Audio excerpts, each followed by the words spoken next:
Chapter 21. The Island of Tibelin.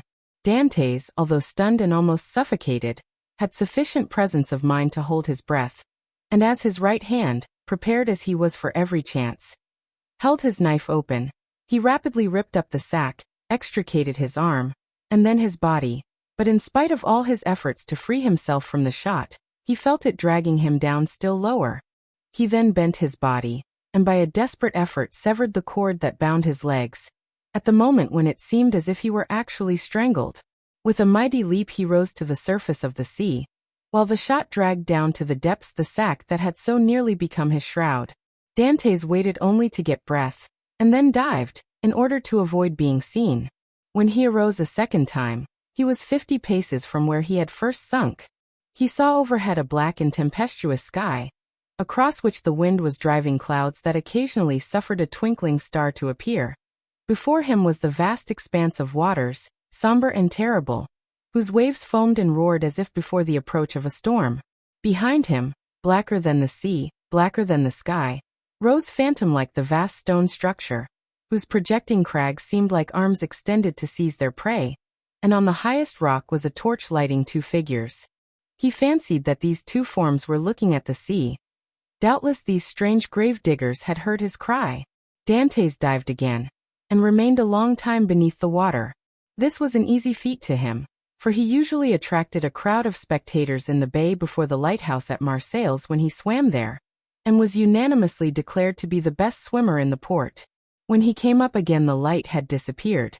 He must now get his bearings. Ratonneau and Pumg are the nearest islands of all those that surround the Château d'If, but Ratonneau and Pumg are inhabited, as is also the islet of Dôme. Tibelin and Le Maire were therefore the safest for Dantès' venture. The islands of Tibelin and Le Maire are a league from the Château d'If. Dantès, nevertheless, determined to make for them. But how could he find his way in the darkness of the night? At this moment he saw the light of Planier, gleaming in front of him like a star. By leaving this light on the right he kept the island of Tibelin a little on the left. By turning to the left, therefore, he would find it. But, as we have said, it was at least a league from the Château d'If to this island. Often imprisoned Faria had said to him, when he saw him idle and inactive, "Dantès, you must not give way to this listlessness. You will be drowned if you seek to escape, and your strength has not been properly exercised and prepared for exertion." These words rang in Dantès' ears, even beneath the waves. He hastened to cleave his way through them to see if he had not lost his strength.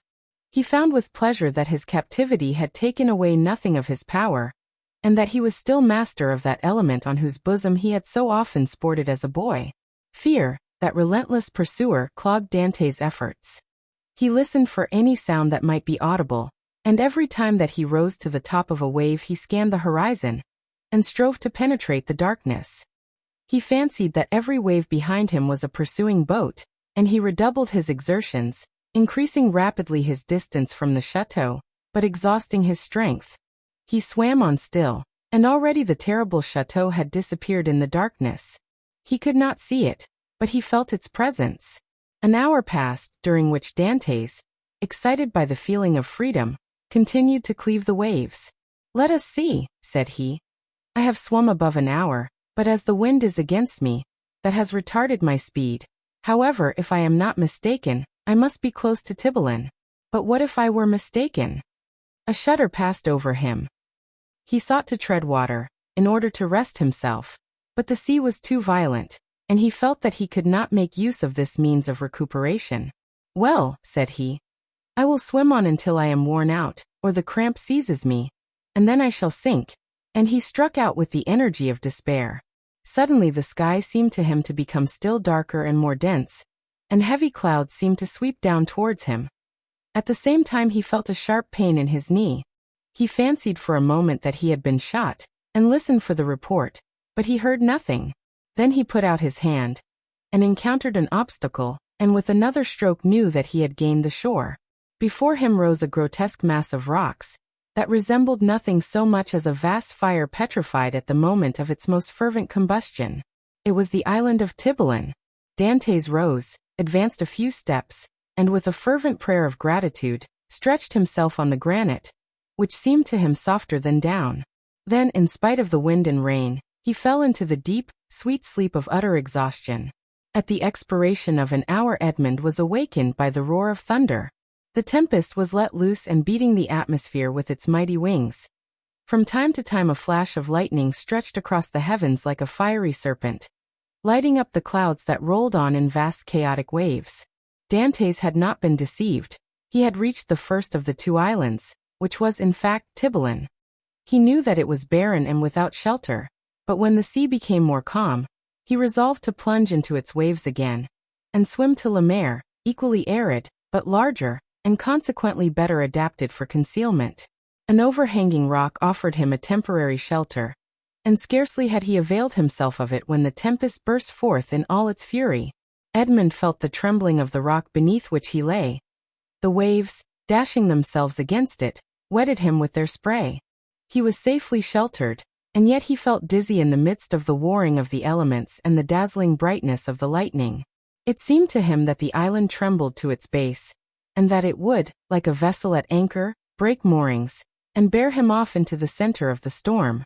He then recollected that he had not eaten or drunk for 24 hours.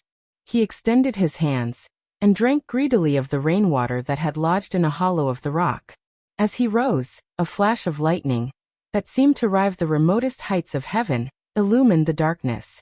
By its light, between the island of Le Maire and Cape Croiselle, a quarter of a league distant, Dantès saw a fishing boat driven rapidly like a spectre before the power of winds and waves. A second after, he saw it again, approaching with frightful rapidity. Dantès cried at the top of his voice to warn them of their danger, but they saw it themselves. Another flash showed him 4 men clinging to the shattered mast and the rigging, while a 5th clung to the broken rudder. The men he beheld saw him undoubtedly, for their cries were carried to his ears by the wind. Above the splintered mast a sail rent to tatters was waving. Suddenly the ropes that still held it gave way, and it disappeared in the darkness of the night like a vast sea-bird. At the same moment a violent crash was heard, and cries of distress. Dantès from his rocky perch saw the shattered vessel, and among the fragments the floating forms of the hapless sailors. Then all was dark again. Dantès ran down the rocks at the risk of being himself dashed to pieces. He listened, he groped about, but he heard and saw nothing. The cries had ceased, and the tempest continued to rage. By degrees the wind abated.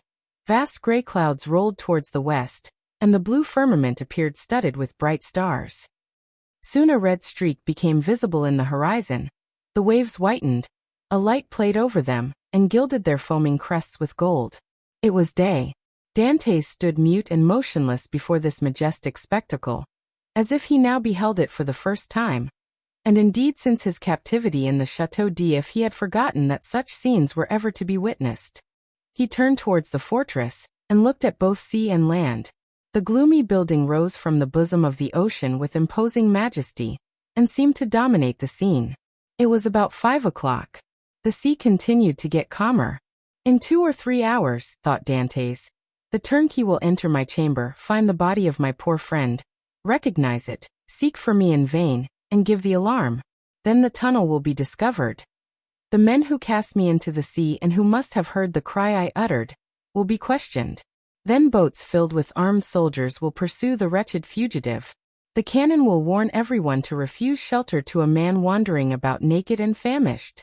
The police of Marseilles will be on the alert by land, whilst the governor pursues me by sea. I am cold, I am hungry. I have lost even the knife that saved me. Oh my God! I have suffered enough surely. Have pity on me, and do for me what I am unable to do for myself.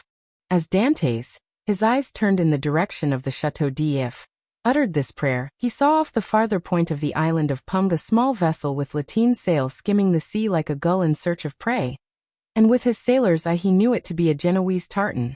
She was coming out of Marseilles harbor, and was standing out to sea rapidly, her sharp prow cleaving through the waves. "Oh," cried Edmond. "To think that in half an hour I could join her. Did I not fear being questioned, detected, and conveyed back to Marseilles? What can I do? What story can I invent? Under pretext of trading along the coast, these men, who are in reality smugglers, will prefer selling me to doing a good action. I must wait. But I cannot. I am starving. In a few hours my strength will be utterly exhausted. Besides, Perhaps I have not been missed at the fortress. I can pass as one of the sailors wrecked last night. My story will be accepted, for there is no one left to contradict me." As he spoke, Dantès looked toward the spot where the fishing vessel had been wrecked, and started. The red cap of one of the sailors hung to a point of the rock, and some timbers that had formed part of the vessel's keel floated at the foot of the crag. In an instant Dantès' plan was formed. He swam to the cap, placed it on his head, seized one of the timbers, and struck out so as to cut across the course the vessel was taking. "I am saved," murmured he, and this conviction restored his strength. He soon saw that the vessel, with the wind dead ahead, was tacking between the Château d'If and the Tower of Planier. For an instant he feared lest, instead of keeping in shore, she should stand out to sea, but he soon saw that she would pass, like most vessels bound for Italy, between the islands of Jaros and Calaseraigne. However, the vessel and the swimmer insensibly neared one another, and in one of its tacks the tartan bore down within a quarter of a mile of him. He rose on the waves making signs of distress, but no one on board saw him, and the vessel stood on another tack. Dantès would have shouted, but he knew that the wind would drown his voice. It was then he rejoiced at his precaution in taking the timber, for without it he would have been unable, perhaps, to reach the vessel, certainly to return to shore, should he be unsuccessful in attracting attention. Dantès, though almost sure as to what course the vessel would take, had yet watched it anxiously until it tacked and stood towards him. Then he advanced, but before they could meet, the vessel again changed her course. By a violent effort he rose half out of the water, waving his cap, and uttering a loud shout peculiar to sailors. This time he was both seen and heard, and the tartan instantly steered towards him. At the same time he saw they were about to lower the boat. An instant after, the boat, rowed by two men, advanced rapidly towards him. Dantès let go of the timber, which he now thought to be useless, and swam vigorously to meet them. But he had reckoned too much upon his strength, and then he realized how serviceable the timber had been to him. His arms became stiff, his legs lost their flexibility, and he was almost breathless. He shouted again. The two sailors redoubled their efforts, and one of them cried in Italian, "Courage!" The word reached his ear as a wave which he no longer had the strength to surmount passed over his head. He rose again to the surface, struggled with the last desperate effort of a drowning man, uttered a third cry, and felt himself sinking, as if the fatal cannon shot were again tied to his feet. The water passed over his head, and the sky turned gray. A convulsive movement again brought him to the surface. He felt himself seized by the hair. Then he saw and heard nothing. He had fainted. When he opened his eyes Dantès found himself on the deck of the tartan. His first care was to see what course they were taking. They were rapidly leaving the Château d'If behind. Dantès was so exhausted that the exclamation of joy he uttered was mistaken for a sigh. As we have said, he was lying on the deck. A sailor was rubbing his limbs with a woolen cloth. Another, whom he recognized as the one who had cried out "Courage!" held a gourd full of rum to his mouth, while the third, an old sailor, at once the pilot and captain, looked on with that egotistical pity men feel for a misfortune that they have escaped yesterday, and which may overtake them tomorrow. A few drops of the rum restored suspended animation, while the friction of his limbs restored their elasticity. "Who are you?" said the pilot in bad French. "I am," replied Dantès in bad Italian, "a Maltese sailor. We were coming from Syracuse laden with grain. The storm of last night overtook us at Cape Morgiou, and we were wrecked on these rocks." "Where do you come from?" "From these rocks that I had the good luck to cling to while our captain and the rest of the crew were all lost. I saw your vessel, and fearful of being left to perish on the desolate island, I swam off on a piece of wreckage to try and intercept your course. You have saved my life and I thank you," continued Dantès. "I was lost when one of your sailors caught hold of my hair." "It was I," said a sailor of a frank and manly appearance. "And it was time, for you were sinking." "Yes," returned Dantès, holding out his hand. "I thank you again." "I almost hesitated, though," replied the sailor.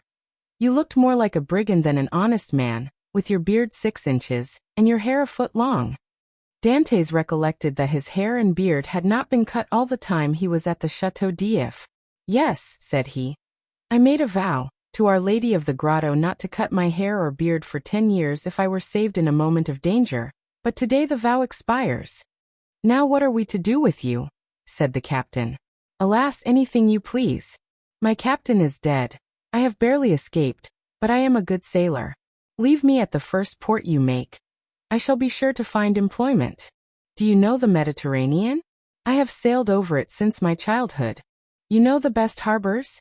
There are few ports that I could not enter or leave with a bandage over my eyes. I say, Captain, said the sailor who had cried courage to Dantès. If what he says is true, what hinders his staying with us? If he says true, said the captain doubtingly. But in his present condition he will promise anything, and take his chance of keeping it afterwards. I will do more than I promise, said Dantès. We shall see, returned the other, smiling. Where are you going? Asked Dantès. To Leghorn. Then why, instead of tacking so frequently, do you not sail nearer the wind? Because we should run straight on to the island of Ryan. You shall pass it by 20 fathoms. Take the helm, and let us see what you know. The young man took the helm, felt to see if the vessel answered the rudder promptly, and seeing that, without being a first-rate sailor, she yet was tolerably obedient. To the sheets, said he. The 4 seamen, who composed the crew, obeyed, while the pilot looked on. Haul taut. They obeyed. Belay. This order was also executed, and the vessel passed, as Dantès had predicted, 20 fathoms to windward. Bravo, said the captain. Bravo, repeated the sailors. And they all looked with astonishment at this man whose eye now disclosed an intelligence and his body a vigor they had not thought him capable of showing. You see, said Dantès, quitting the helm, I shall be of some use to you, at least during the voyage. If you do not want me at Leghorn, you can leave me there, and I will pay you out of the first wages I get, for my food and the clothes you lend me. Ah, said the captain, we can agree very well, if you are reasonable. Give me what you give the others, and it will be all right, returned Dantès.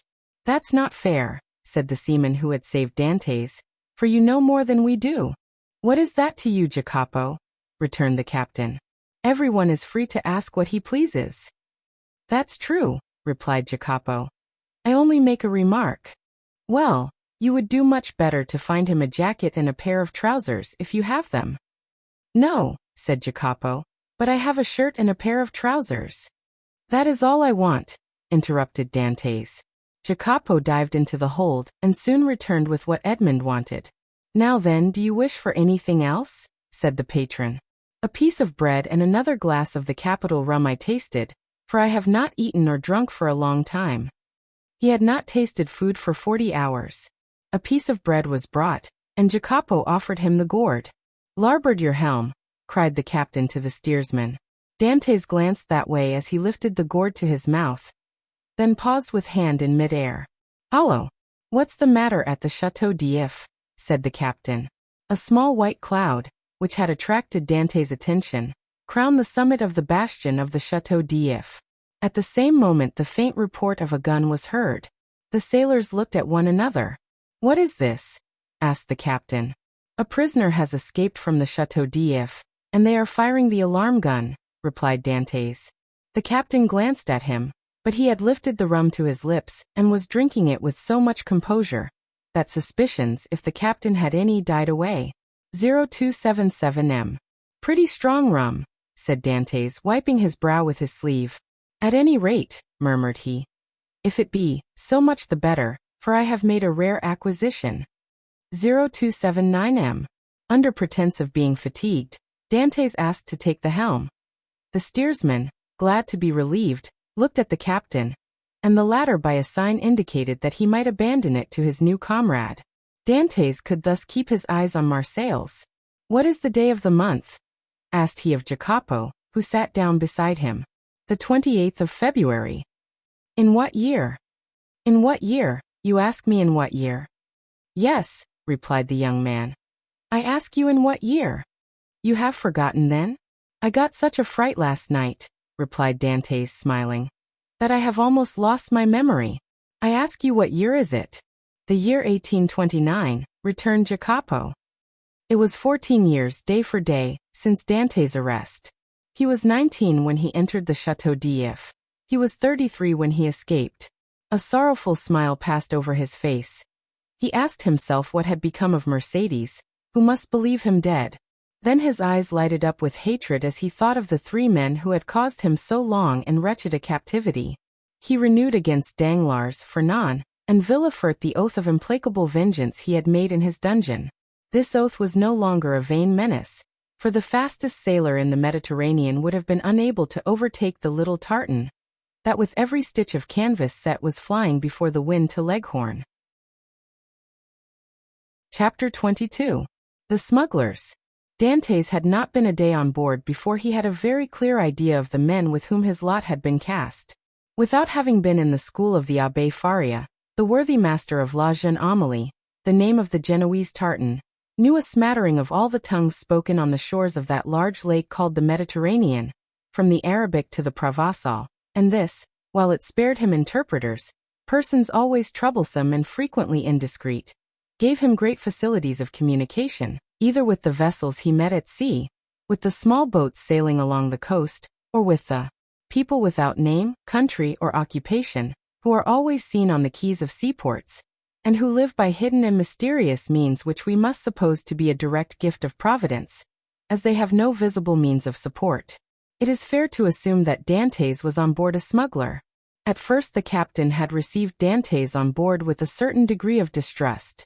He was very well known to the customs officers of the coast, and as there was between these worthies and himself a perpetual battle of wits, he had at first thought that Dantès might be an emissary of these industrious guardians of rights and duties, who perhaps employed this ingenious means of learning some of the secrets of his trade. But the skillful manner in which Dantès had handled the lugger had entirely reassured him.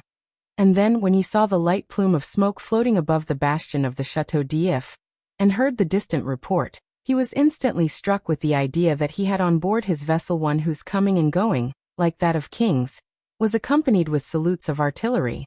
This made him less uneasy, it must be owned, than if the newcomer had proved to be a customs officer. But this supposition also disappeared like the first, when he beheld the perfect tranquility of his recruit. Edmond thus had the advantage of knowing what the owner was, without the owner knowing who he was, and however the old sailor and his crew tried to pump him, they extracted nothing more from him. He gave accurate descriptions of Naples and Malta, which he knew as well as Marseilles, and held stoutly to his first story. Thus the Genoese, subtle as he was duped by Edmond, in whose favor his mild demeanor, his nautical skill, and his admirable dissimulation pleaded. Moreover, it is possible that the Genoese was one of those shrewd persons who know nothing but what they should know, and believe nothing but what they should believe. In this state of mutual understanding, they reached Leghorn. Here Edmond was to undergo another trial. He was to find out whether he could recognize himself, as he had not seen his own face for 14 years. He had preserved a tolerably good remembrance of what the youth had been, and was now to find out what the man had become. His comrades believed that his vow was fulfilled. As he had 20 times touched at Leghorn, he remembered a barber in St. Ferdinand Street. He went there to have his beard and hair cut. The barber gazed in amazement at this man with the long, thick and black hair and beard, which gave his head the appearance of one of Titian's portraits. At this period it was not the fashion to wear so large a beard and hair so long. Now a barber would only be surprised if a man gifted with such advantages should consent voluntarily to deprive himself of them. The Leghorn barber said nothing and went to work. When the operation was concluded, and Edmond felt that his chin was completely smooth, and his hair reduced to its usual length, he asked for a looking-glass. He was now, as we have said, 33 years of age, and his 14 years' imprisonment had produced a great transformation in his appearance. Dantès had entered the Château d'If with the round, open, smiling face of a young and happy man, with whom the early paths of life have been smooth, and who anticipates a future corresponding with his past. This was now all changed. The oval face was lengthened, his smiling mouth had assumed the firm and marked lines which betoken resolution. His eyebrows were arched beneath a brow furrowed with thought. His eyes were full of melancholy, and from their depths occasionally sparkled gloomy fires of misanthropy and hatred. His complexion, so long kept from the sun, had now that pale color which produces, when the features are encircled with black hair, The aristocratic beauty of the man of the north, the profound learning he had acquired had besides diffused over his features a refined intellectual expression. And he had also acquired, being naturally of a goodly stature, that vigor which a frame possesses which has so long concentrated all its force within itself. 0283 m. To the elegance of a nervous and slight form had succeeded the solidity of a rounded and muscular figure. As to his voice, prayers, sobs, and imprecations had changed it, so that at times it was of a singularly penetrating sweetness, and at others rough and almost hoarse. Moreover, from being so long in twilight or darkness, his eyes had acquired the faculty of distinguishing objects in the night, common to the hyena and the wolf. Edmond smiled when he beheld himself.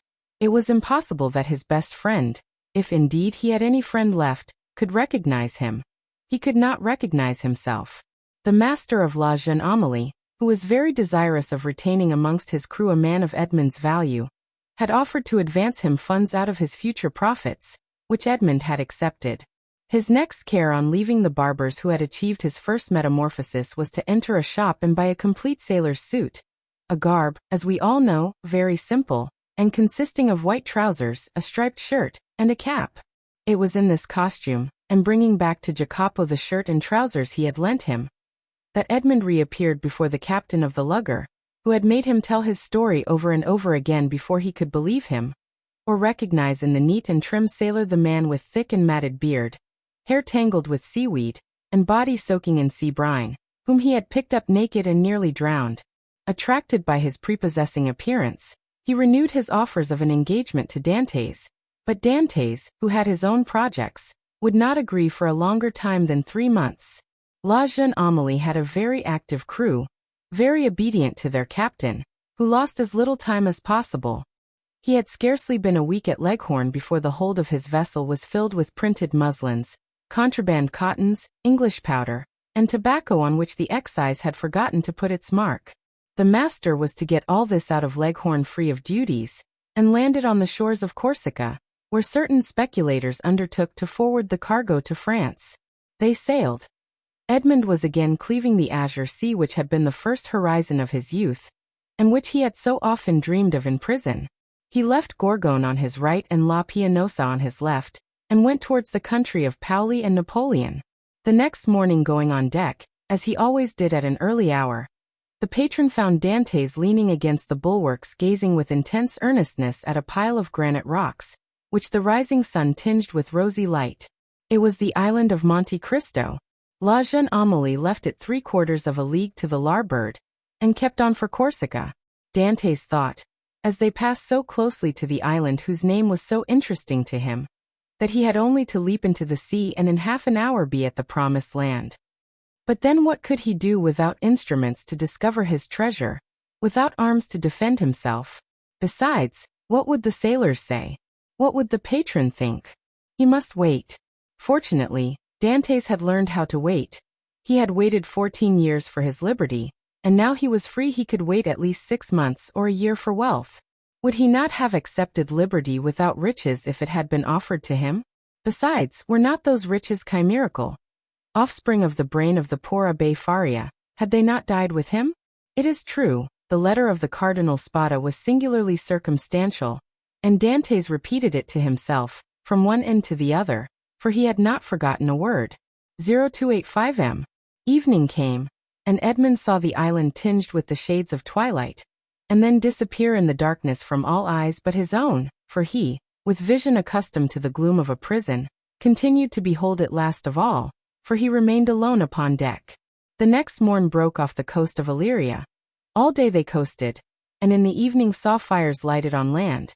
The position of these was no doubt a signal for landing, for a ship's lantern was hung up at the masthead instead of the streamer, and they came to within a gunshot of the shore. Dantès noticed that the captain of La Jeune Amélie had, as he neared the land, mounted 2 small culverins, which, without making much noise, can throw a 4-ounce ball 1,000 paces or so. But on this occasion the precaution was superfluous, and everything proceeded with the utmost smoothness and politeness. For shallops came off with very little noise alongside the lugger, which no doubt, in acknowledgment of the compliment, lowered her own shallop into the sea, And the 5 boats worked so well that by 2 o'clock in the morning all the cargo was out of La Jeune Amélie and on terra firma. The same night, such a man of regularity was the patron of La Jeune Amélie, the profits were divided, and each man had 100 Tuscan livres, or about 80 francs. But the voyage was not ended. They turned the bowsprit towards Sardinia, where they intended to take in a cargo, which was to replace what had been discharged. The second operation was as successful as the first. La Jeune Amélie was in luck. This new cargo was destined for the coast of the Duchy of Lucca, and consisted almost entirely of Havana cigars, sherry, and Malaga wines. There they had a bit of a skirmish in getting rid of the duties. The excise was, in truth, the everlasting enemy of the patron of La Jeune Amélie. A customs officer was laid low, and 2 sailors wounded. Dantès was one of the latter, a ball having touched him in the left shoulder. Dantès was almost glad of this affray, and almost pleased at being wounded, for they were rude lessons which taught him with what eye he could view danger, and with what endurance he could bear suffering. He had contemplated danger with a smile, and when wounded had exclaimed with the great philosopher, "Pain, thou art not an evil." He had, moreover, looked upon the customs officer wounded to death, and whether from heat of blood produced by the encounter, or the chill of human sentiment, this sight had made but slight impression upon him. Dantès was on the way he desired to follow, and was moving towards the end he wished to achieve. His heart was in a fair way of petrifying in his bosom. Jacopo, seeing him fall, had believed him killed, and rushing towards him raised him up, and then attended to him with all the kindness of a devoted comrade. This world was not then so good as Dr. Pangloss believed it. Neither was it so wicked as Dantès thought it, since this man, who had nothing to expect from his comrade, but the inheritance of his share of the prize money, manifested so much sorrow when he saw him fall.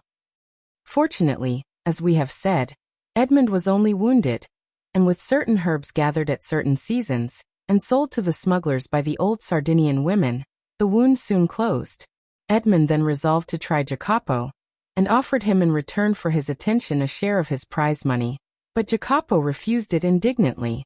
As a result of the sympathetic devotion which Jacopo had from the first bestowed on Edmond, the latter was moved to a certain degree of affection. But this sufficed for Jacopo, who instinctively felt that Edmond had a right to superiority of position, a superiority which Edmond had concealed from all others. And from this time the kindness which Edmond showed him was enough for the brave seaman.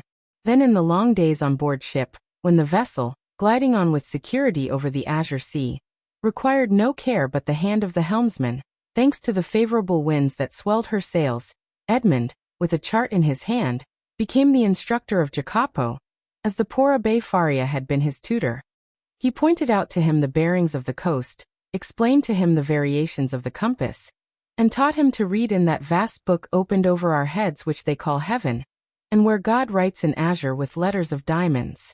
And when Jacopo inquired of him, "What is the use of teaching all these things to a poor sailor like me?" Edmond replied, "Who knows? You may one day be the captain of a vessel. Your fellow countryman, Bonaparte, became emperor." We had forgotten to say that Jacopo was a Corsican. 2 months and a half elapsed in these trips, and Edmond had become as skillful a coaster as he had been a hardy seaman. He had formed an acquaintance with all the smugglers on the coast, and learned all the Masonic signs by which these half-pirates recognize each other. He had passed and repassed his island of Monte Cristo 20 times, but not once had he found an opportunity of landing there. He then formed a resolution. As soon as his engagement with the patron of La Jeune Amélie ended, he would hire a small vessel on his own account, for in his several voyages he had amassed 100 piastres, and under some pretext land at the island of Monte Cristo. Then he would be free to make his researches, not perhaps entirely at liberty, for he would be doubtless watched by those who accompanied him. But in this world we must risk something. Prison had made Edmond prudent, and he was desirous of running no risk whatever. But in vain did he rack his imagination. Fertile as it was, he could not devise any plan for reaching the island without companionship. Dantès was tossed about on these doubts and wishes, when the patron, who had great confidence in him, and was very desirous of retaining him in his service, took him by the arm one evening and led him to a tavern on the Via del Aglio, where the leading smugglers of Leghorn used to congregate and discuss affairs connected with their trade. Already Dantès had visited this maritime bourse 2 or 3 times, and seeing all these hardy free traders, who supplied the whole coast for nearly 200 leagues in extent, he had asked himself what power might not that man attain who should give the impulse of his will to all these contrary and diverging minds. This time it was a great matter that was under discussion, connected with a vessel laden with Turkey carpets, stuffs of the Levant and cashmeres. It was necessary to find some neutral ground on which an exchange could be made, and then to try and land these goods on the coast of France. If the venture was successful, the profit would be enormous. There would be a gain of 50 or 60 piastres each for the crew. The patron of La Jeune Amélie proposed as a place of landing the island of Monte Cristo, which being completely deserted, and having neither soldiers nor revenue officers, seemed to have been placed in the midst of the ocean since the time of the heathen Olympus by Mercury, the god of merchants and robbers, classes of mankind which we in modern times have separated if not made distinct, but which antiquity appears to have included in the same category. At the mention of Monte Cristo, Dantès started with joy. He rose to conceal his emotion, and took a turn around the smoky tavern, where all the languages of the known world were jumbled in a lingua franca. When he again joined the 2 persons who had been discussing the matter, it had been decided that they should touch at Monte Cristo and set out on the following night. Edmond, being consulted, was of opinion that the island afforded every possible security, and that great enterprises to be well done should be done quickly. Nothing then was altered in the plan, and orders were given to get under way next night, and wind and weather permitting, to make the neutral island by the following day. Chapter 23. The Island of Monte Cristo. Thus, at length, by one of the unexpected strokes of fortune which sometimes befall those who have for a long time been the victims of an evil destiny, Dantès was about to secure the opportunity he wished for, by simple and natural means, and land on the island without incurring any suspicion. One night more, and he would be on his way. The night was one of feverish distraction, and in its progress visions, good and evil, passed through Dantès' mind. If he closed his eyes, he saw Cardinal Spada's letter written on the wall in characters of flame. If he slept for a moment, the wildest dreams haunted his brain. He ascended into grottos paved with emeralds, with panels of rubies, and the roof glowing with diamond stalactites. Pearls fell drop by drop, as subterranean waters filter in their caves. Edmond, amazed, wonderstruck, filled his pockets with the radiant gems and then returned to daylight, when he discovered that his prizes had all changed into common pebbles. He then endeavored to re-enter the marvelous grottos, but they had suddenly receded, and now the path became a labyrinth, and then the entrance vanished, and in vain did he tax his memory for the magic and mysterious word which opened the splendid caverns of Ali Baba to the Arabian fisherman. All was useless, the treasure disappeared, and had again reverted to the genii from whom for a moment he had hoped to carry it off. The day came at length, and was almost as feverish as the night had been, but it brought reason to the aid of imagination, and Dantès was then enabled to arrange a plan which had hitherto been vague and unsettled in his brain. Night came, and with it the preparation for departure, and these preparations served to conceal Dantès' agitation. He had by degrees assumed such authority over his companions that he was almost like a commander on board. And as his orders were always clear, distinct, and easy of execution, his comrades obeyed him with celerity and pleasure. The old patron did not interfere, for he too had recognized the superiority of Dantès over the crew and himself. He saw in the young man his natural successor, and regretted that he had not a daughter, that he might have bound Edmond to him by a more secure alliance. At 7 o'clock in the evening all was ready, and at 10 minutes past 7 they doubled the lighthouse just as the beacon was kindled. The sea was calm, and with a fresh breeze from the southeast, they sailed beneath a bright blue sky, in which God also lighted up and turned his beacon lights, each of which is a world. Dantès told them that all hands might turn in, and he would take the helm. When the Maltese, for so they called Dantès, had said this, it was sufficient, and all went to their bunks contentedly. This frequently happened. Dantès, cast from solitude into the world, frequently experienced an imperious desire for solitude. And what solitude is more complete or more poetical than that of a ship floating in isolation on the sea during the obscurity of the night, in the silence of immensity, and under the eye of heaven? Now this solitude was peopled with his thoughts, the night lighted up by his illusions, and the silence animated by his anticipations. When the patron awoke, the vessel was hurrying on with every sail set, and every sail full with the breeze. They were making nearly 10 knots an hour. The island of Monte Cristo loomed large in the horizon.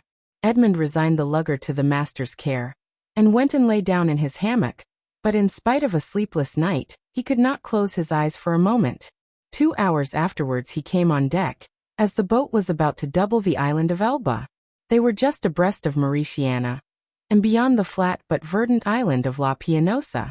The peak of Monte Cristo, reddened by the burning sun, was seen against the azure sky. Dantès ordered the helmsman to put down his helm, in order to leave La Pianosa to starboard, as he knew that he should shorten his course by 2 or 3 knots. About 5 o'clock in the evening the island was distinct, and everything on it was plainly perceptible, owing to that clearness of the atmosphere peculiar to the light which the rays of the sun cast at its setting.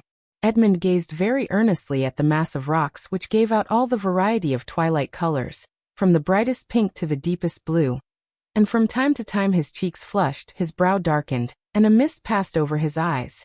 Never did a gamester, whose whole fortune is staked on one cast of the die, experience the anguish which Edmond felt in his paroxysms of hope. Night came, and at 10 o'clock they anchored. La jeune Amélie was first at the rendezvous. In spite of his usual command over himself, Dantès could not restrain his impetuosity. He was the first to jump on shore, and had he dared he would, like Lucius Brutus, have kissed his Mother Earth.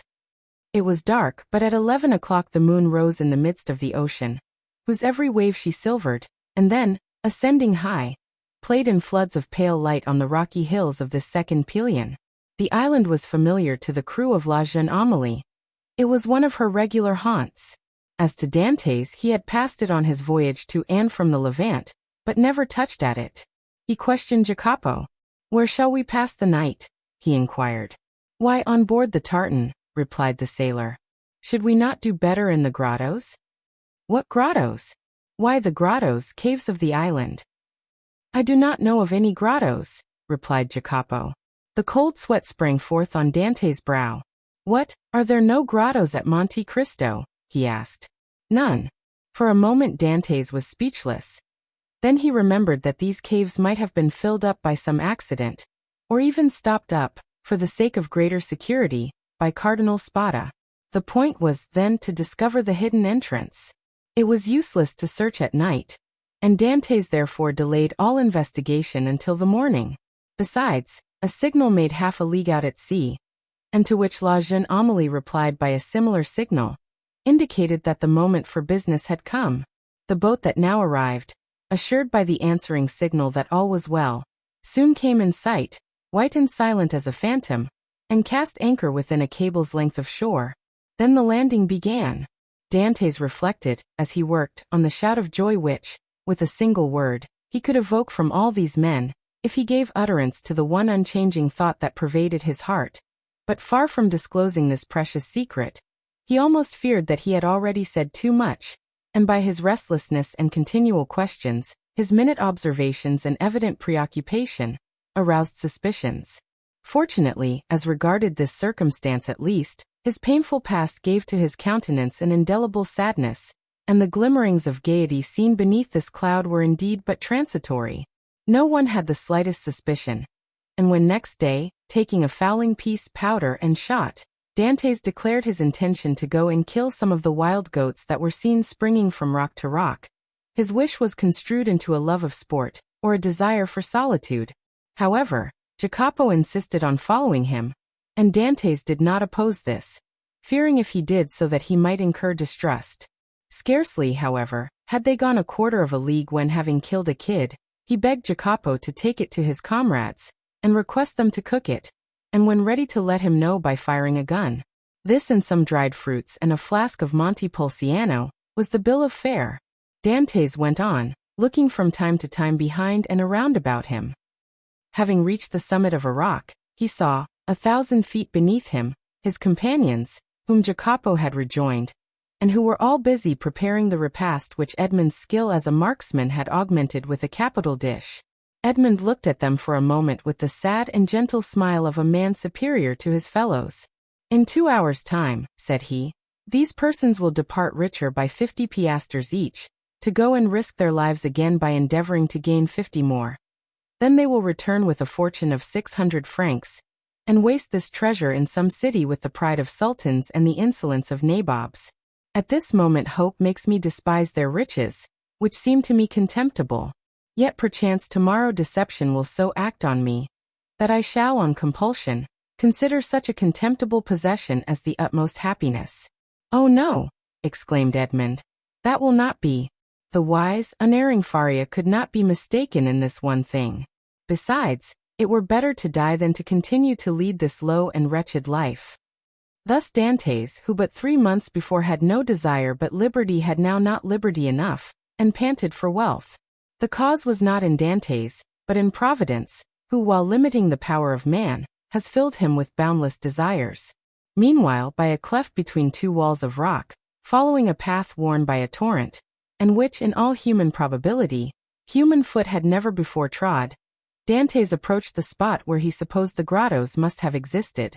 Keeping along the shore, and examining the smallest object with serious attention, he thought he could trace, on certain rocks, marks made by the hand of man. Time, which encrusts all physical substances with its mossy mantle, as it invests all things of the mind with forgetfulness, seemed to have respected these signs, which apparently had been made with some degree of regularity, and probably with a definite purpose. Occasionally the marks were hidden under tufts of myrtle, which spread into large bushes laden with blossoms, or beneath parasitical lichen. So Edmond had to separate the branches or brush away the moss to know where the guide marks were. The sight of marks renewed Edmond's fondest hopes. Might it not have been the cardinal himself who had first traced them, in order that they might serve as a guide for his nephew in the event of a catastrophe, which he could not foresee would have been so complete? This solitary place was precisely suited to the requirements of a man desirous of burying treasure. Only, might not these betraying marks have attracted other eyes than those for whom they were made? And had the dark and wondrous island indeed faithfully guarded its precious secret? 0295M. It seemed, however, to Edmond, who was hidden from his comrades by the inequalities of the ground, that at 60 paces from the harbor the marks ceased, nor did they terminate at any grotto. A large round rock, placed solidly on its base, was the only spot to which they seemed to lead. Edmond concluded that perhaps instead of having reached the end of the route he had only explored its beginning, and he therefore turned round and retraced his steps. Meanwhile his comrades had prepared the repast, had got some water from a spring, spread out the fruit and bread, and cooked the kid. Just at the moment when they were taking the dainty animal from the spit, they saw Edmond springing with the boldness of a chamois from rock to rock, and they fired the signal agreed upon. The sportsman instantly changed his direction, and ran quickly towards them. But even while they watched his daring progress, Edmond's foot slipped, and they saw him stagger on the edge of a rock and disappear. They all rushed towards him, for all loved Edmond in spite of his superiority. Yet Jacopo reached him first. He found Edmond lying prone, bleeding, and almost senseless. He had rolled down a declivity of 12 or 15 feet. They poured a little rum down his throat, and this remedy, which had before been so beneficial to him, produced the same effect as formerly. Edmond opened his eyes, complained of great pain in his knee, a feeling of heaviness in his head, and severe pains in his loins. They wished to carry him to the shore, but when they touched him, although under Jacopo's directions, he declared, with heavy groans, that he could not bear to be moved. It may be supposed that Dantès did not now think of his dinner, but he insisted that his comrades, who had not his reasons for fasting, should have their meal. As for himself, he declared that he had only need of a little rest, and that when they returned he should be easier. The sailors did not require much urging. They were hungry, and the smell of the roasted kid was very savory, and your tars are not very ceremonious. An hour afterwards they returned. All that Edmond had been able to do was to drag himself about a dozen paces forward to lean against a moss-grown rock. But instead of growing easier, Dantès' pains appeared to increase in violence. The old patron, who was obliged to sail in the morning in order to land his cargo on the frontiers of Piedmont and France, between Nice and Frejus, urged Dantès to try and rise. Edmond made great exertions in order to comply, but at each effort he fell back, moaning and turning pale. "He has broken his ribs," said the commander in a low voice. "No matter. He is an excellent fellow and we must not leave him. We will try and carry him on board the tartan." Dantès declared, however, that he would rather die where he was than undergo the agony which the slightest movement cost him. "Well," said the patron, "let what may happen, it shall never be said that we deserted a good comrade like you. We will not go till evening." This very much astonished the sailors, although not one opposed it. The patron was so strict that this was the first time they had ever seen him give up an enterprise, or even delay in its execution. Dantès would not allow that any such infraction of regular and proper rules should be made in his favor. "No, no," he said to the patron. "I was awkward, and it is just that I pay the penalty of my clumsiness. Leave me a small supply of biscuit, a gun, powder, and balls, to kill the kids or defend myself at need, and a pickaxe, that I may build a shelter if you delay in coming back for me." "But you'll die of hunger," said the patron. "I would rather do so," was Edmond's reply, "than suffer the inexpressible agonies which the slightest movement causes me." The patron turned towards his vessel, which was rolling on the swell in the little harbor, and with sails partly set, would be ready for sea when her toilet should be completed. "What are we to do, Maltese?" asked the captain. "We cannot leave you here so, and yet we cannot stay." "Go, go!" exclaimed Dantès. "We shall be absent at least a week," said the patron.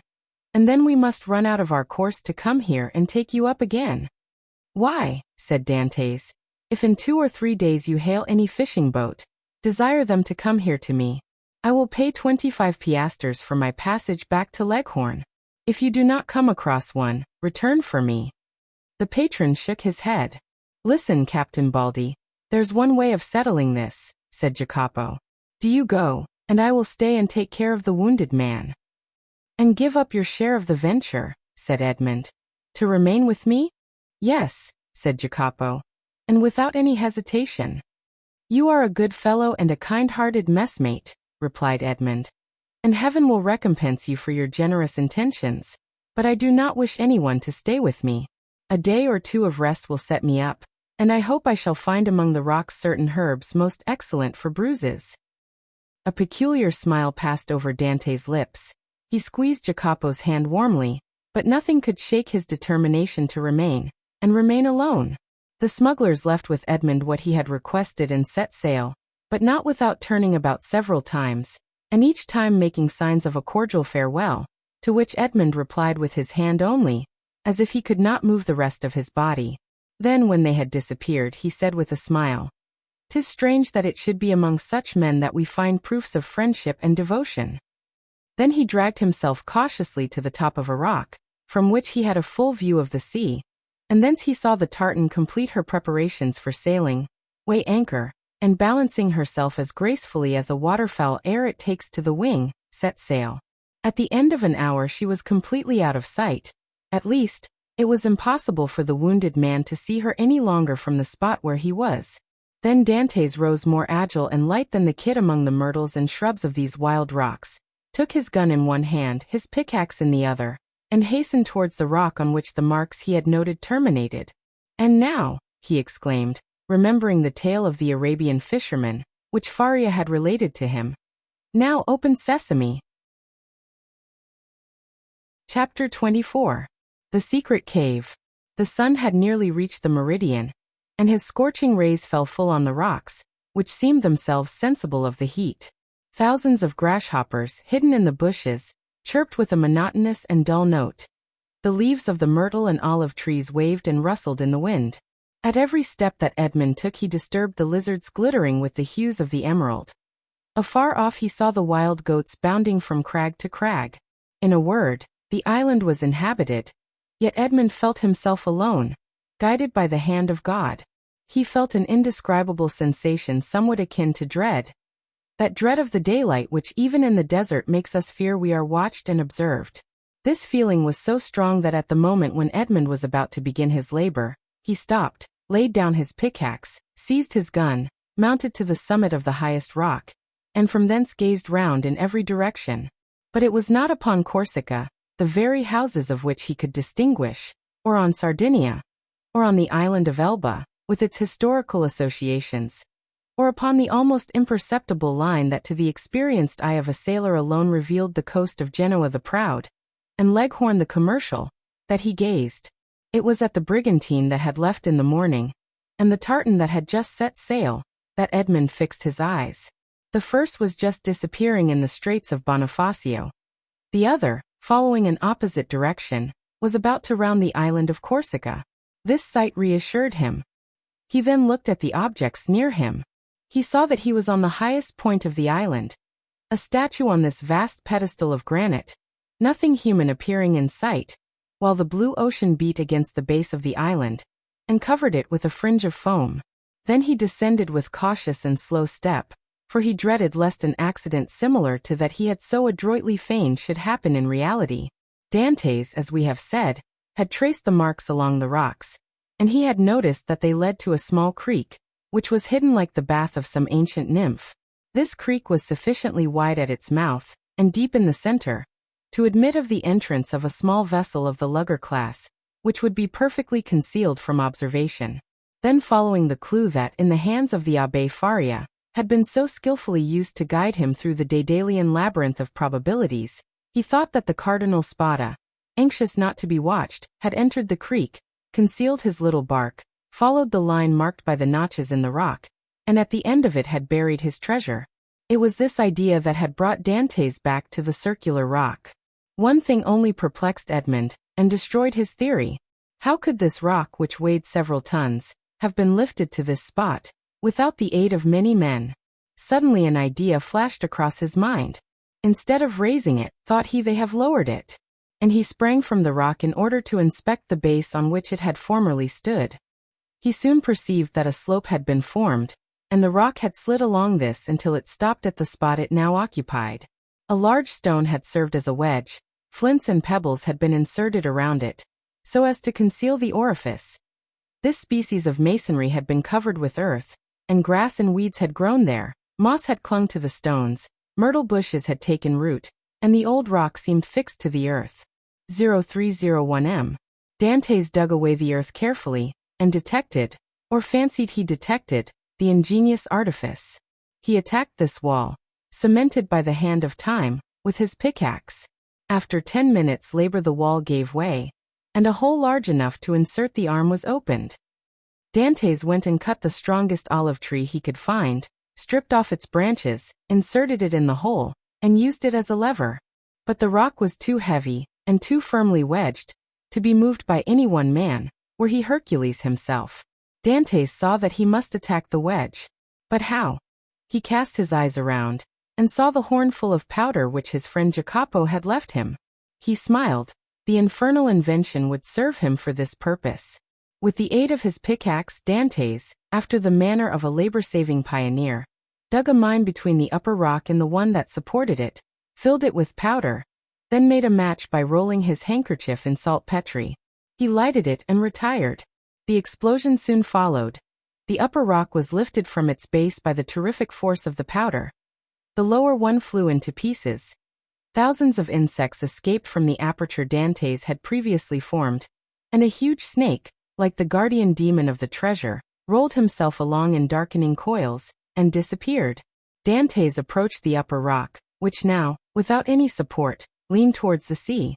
The intrepid treasure-seeker walked round it, and selecting the spot from whence it appeared most susceptible to attack, placed his lever in one of the crevices, and strained every nerve to move the mass. The rock, already shaken by the explosion, tottered on its base. Dantès redoubled his efforts.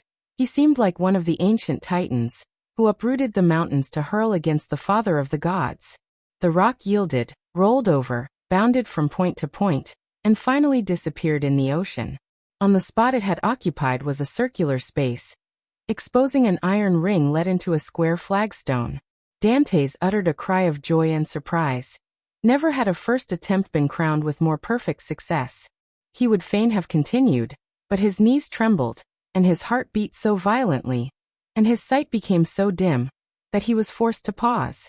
This feeling lasted but for a moment. Edmond inserted his lever in the ring and exerted all his strength.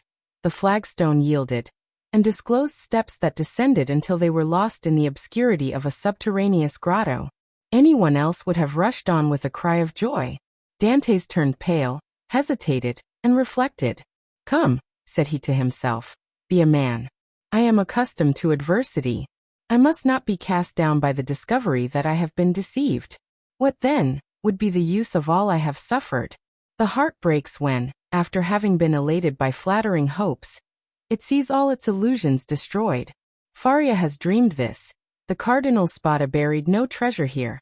Perhaps he never came here, or if he did, Caesar Borgia, the intrepid adventurer, the stealthy and indefatigable plunderer, has followed him, discovered his traces, pursued them as I have done, raised the stone, and descending before me, has left me nothing." He remained motionless and pensive, his eyes fixed on the gloomy aperture that was open at his feet. "Now that I expect nothing, now that I no longer entertain the slightest hopes, the end of this adventure becomes simply a matter of curiosity." And he remained again motionless and thoughtful. Yes, this is an adventure worthy a place in the varied career of that royal bandit. This fabulous event formed but a link in a long chain of marvels. Yes, Borgia has been here, a torch in one hand, a sword in the other, and within 20 paces at the foot of this rock, perhaps 2 guards kept watch on land and sea, while their master descended, as I am about to descend, dispelling the darkness before his awe-inspiring progress. 0303M. But what was the fate of the guards who thus possessed his secret? Asked Dantès of himself. "The fate," replied he smiling, "of those who buried Alaric, and were interred with the corpse." Yet had he come, thought Dantès, he would have found the treasure, and Borgia, he who compared Italy to an artichoke, which he could devour leaf by leaf, knew too well the value of time to waste it in replacing this rock. "I will go down." Then he descended, a smile on his lips, and murmuring that last word of human philosophy, "Perhaps." But instead of the darkness, and the thick and mephitic atmosphere he had expected to find, Dantès saw a dim and bluish light, which, as well as the air, entered, not merely by the aperture he had just formed, but by the interstices and crevices of the rock which were visible from without, and through which he could distinguish the blue sky and the waving branches of the evergreen oaks, and the tendrils of the creepers that grew from the rocks. After having stood a few minutes in the cavern, the atmosphere of which was rather warm than damp, Dantès' eye, habituated as it was to darkness, could pierce even to the remotest angles of the cavern, which was of granite that sparkled like diamonds. "Alas," said Edmond, smiling, "these are the treasures the cardinal has left, and the good abbé, seeing in a dream these glittering walls, has indulged in fallacious hopes." But he called to mind the words of the will, which he knew by heart. "In the farthest angle of the second opening," said the cardinal's will. He had only found the first grotto. He had now to seek the second. Dantès continued his search. He reflected that this second grotto must penetrate deeper into the island. He examined the stones, and sounded one part of the wall where he fancied the opening existed, masked for precaution's sake. The pickaxe struck for a moment with a dull sound that drew out of Dantès' forehead large drops of perspiration. At last it seemed to him that one part of the wall gave forth a more hollow and deeper echo. He eagerly advanced, and with the quickness of perception that no one but a prisoner possesses, saw that there, in all probability, the opening must be.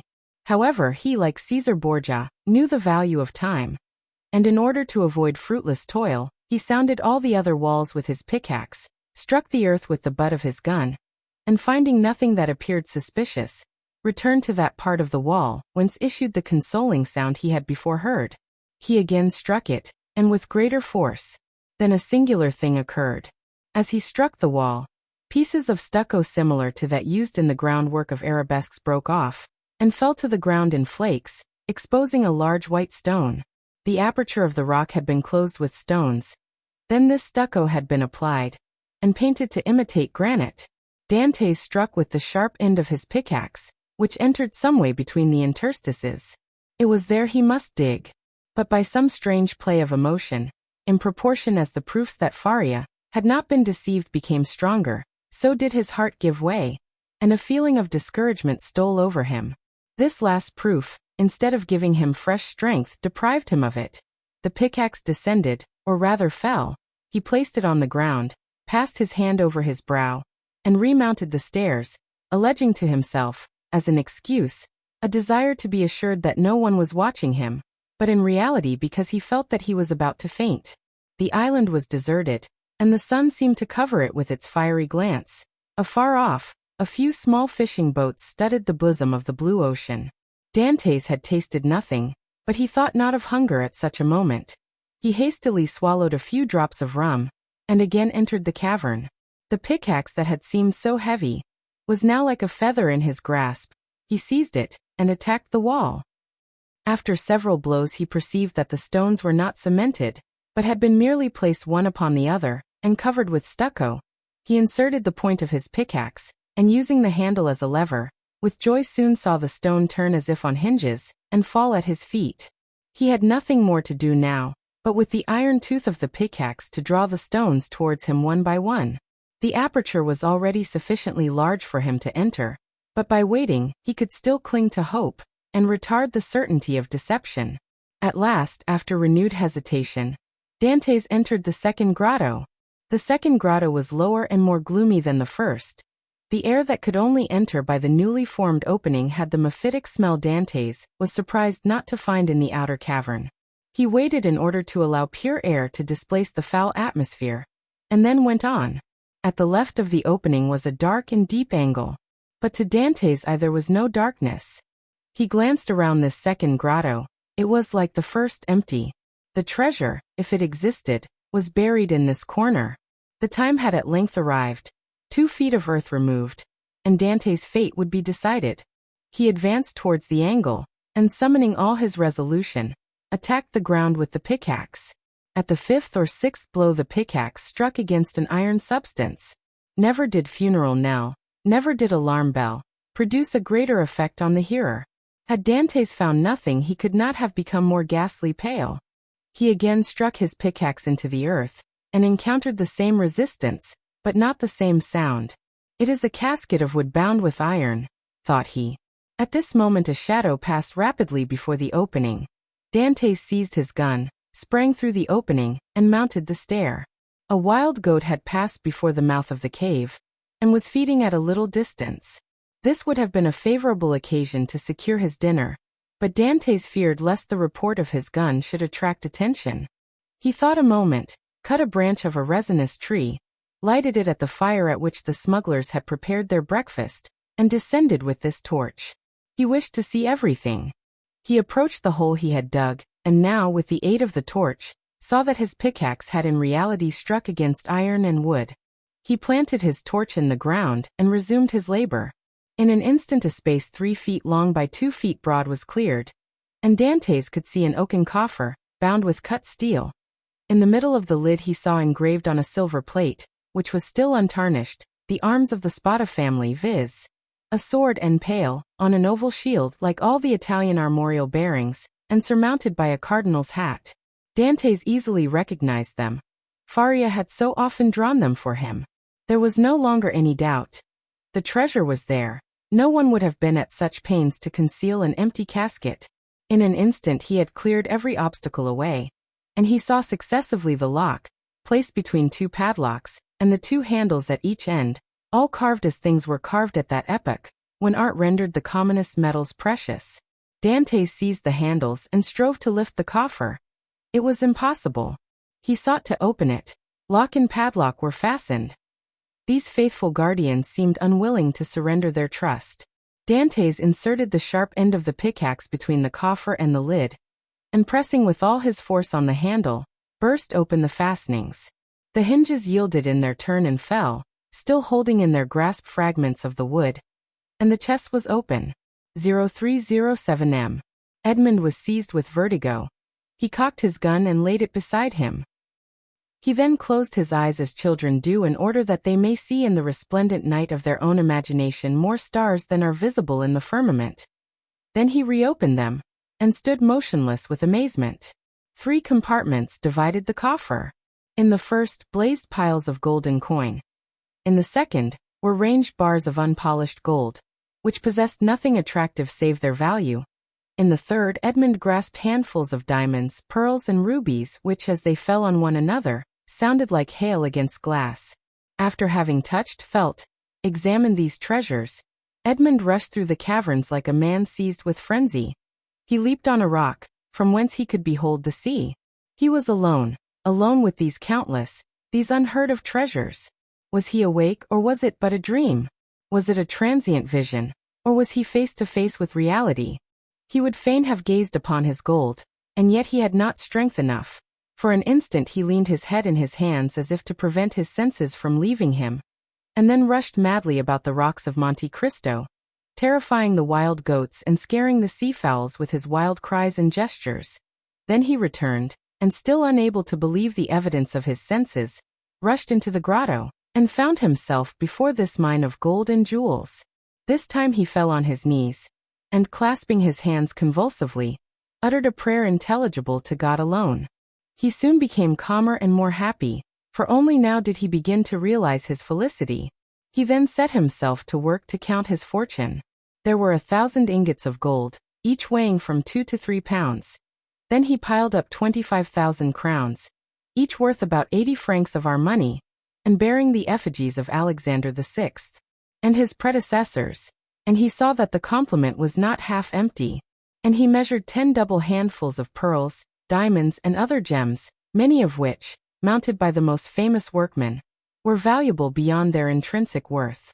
Dantès saw the light gradually disappear, and fearing to be surprised in the cavern, left it, his gun in his hand. A piece of biscuit and a small quantity of rum formed his supper, and he snatched a few hours' sleep, lying over the mouth of the cave. It was a night of joy and terror, such as this man of stupendous emotions had already experienced twice or thrice in his lifetime. Chapter 25. The Unknown.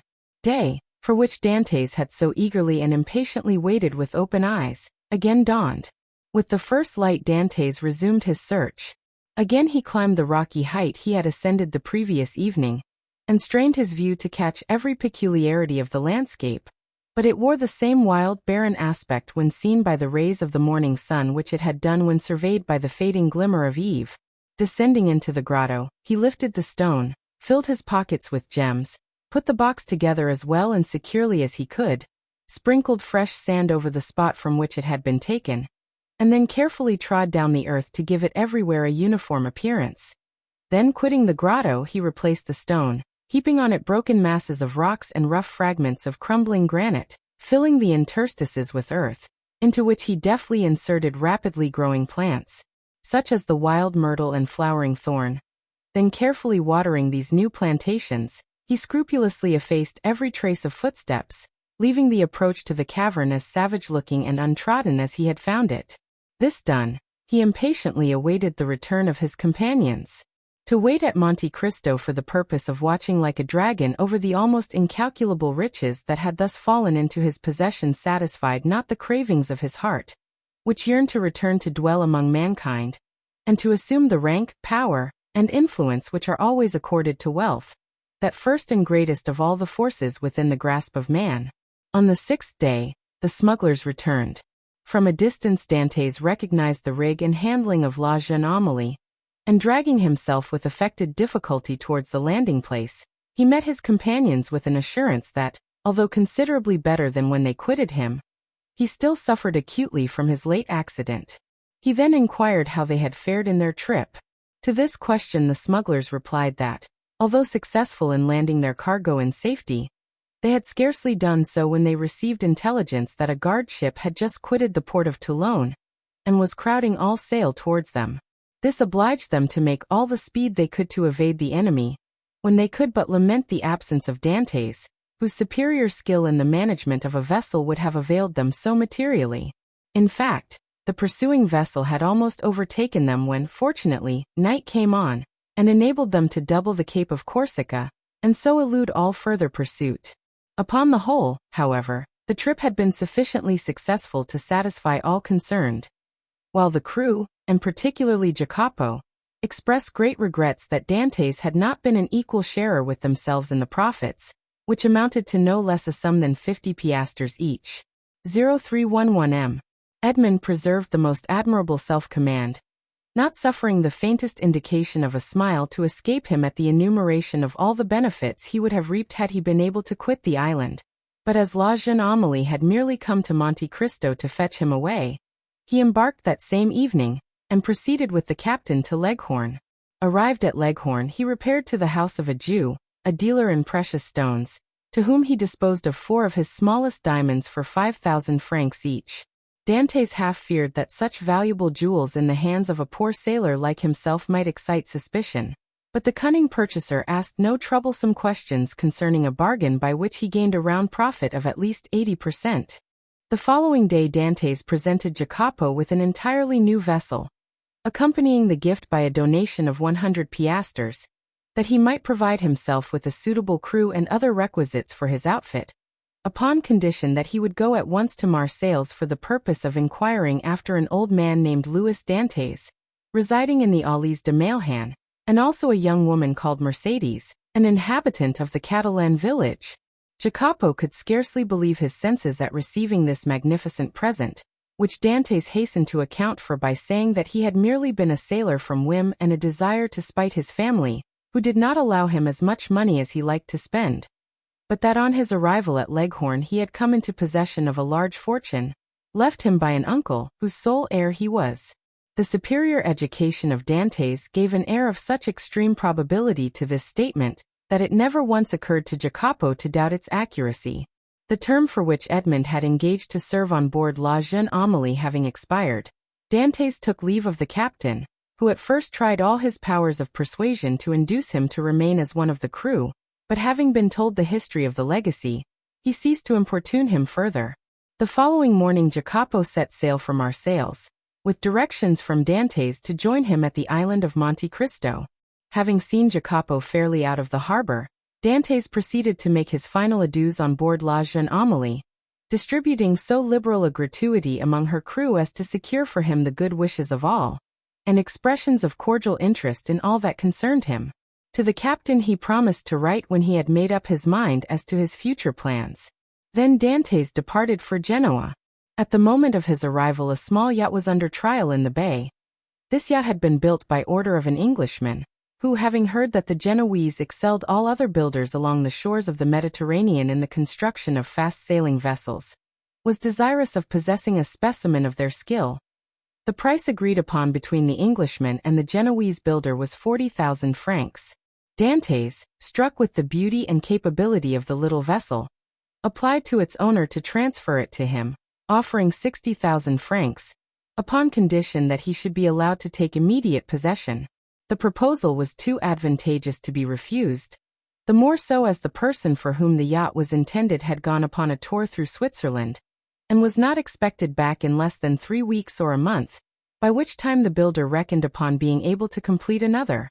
A bargain was therefore struck. Dantès led the owner of the yacht to the dwelling of a Jew, retired with the latter for a few minutes to a small back parlor, and upon their return the Jew counted out to the shipbuilder the sum of 60,000 francs in bright gold pieces.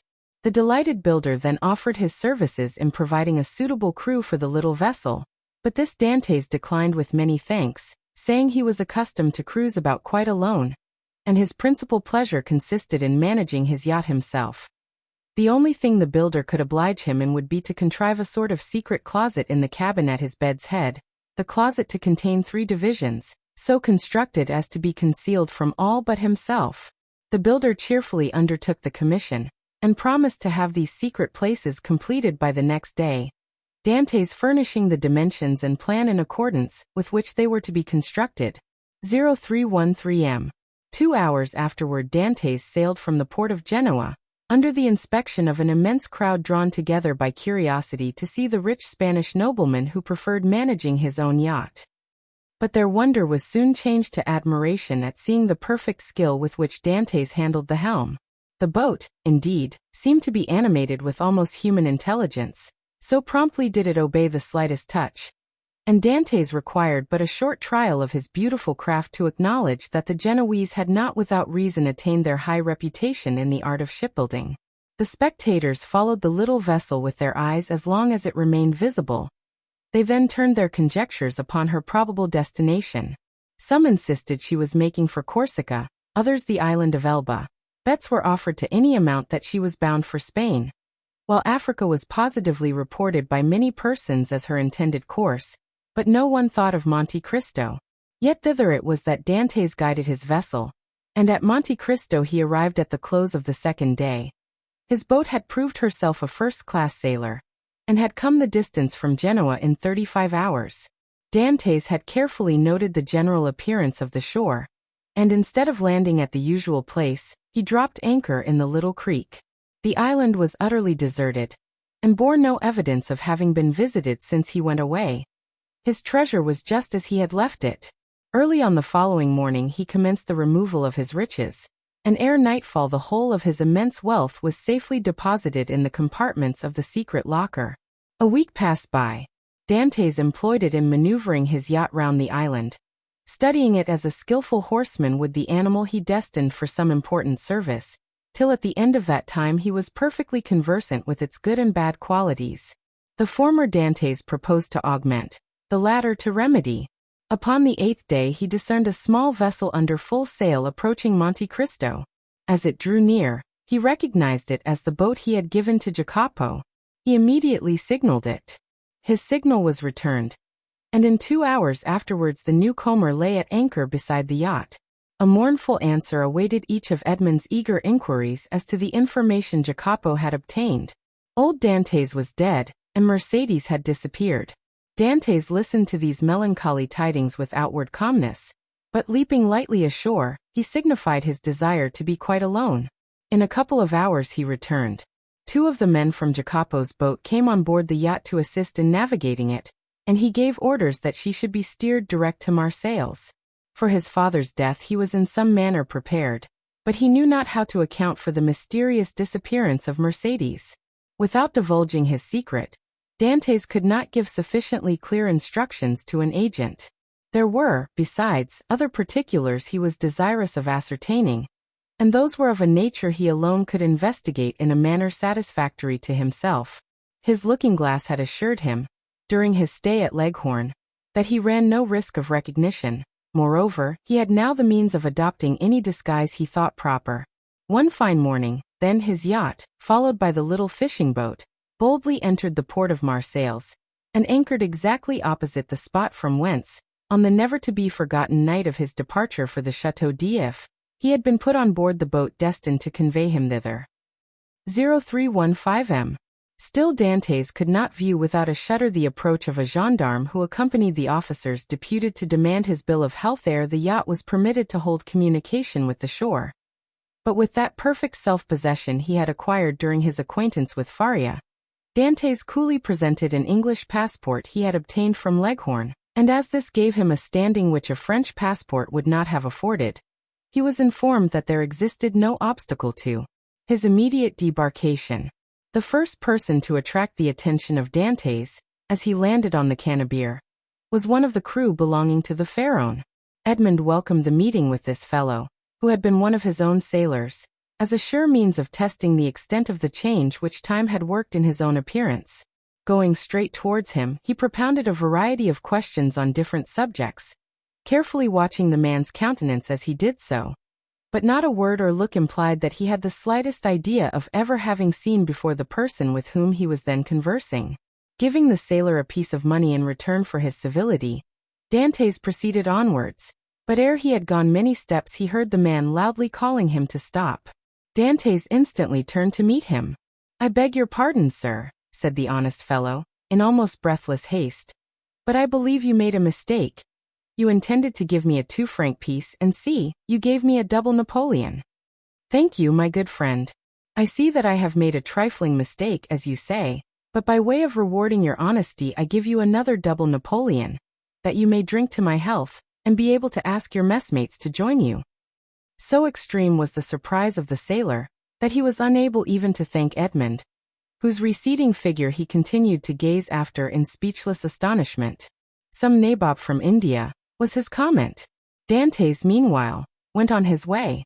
Each step he trod oppressed his heart with fresh emotion.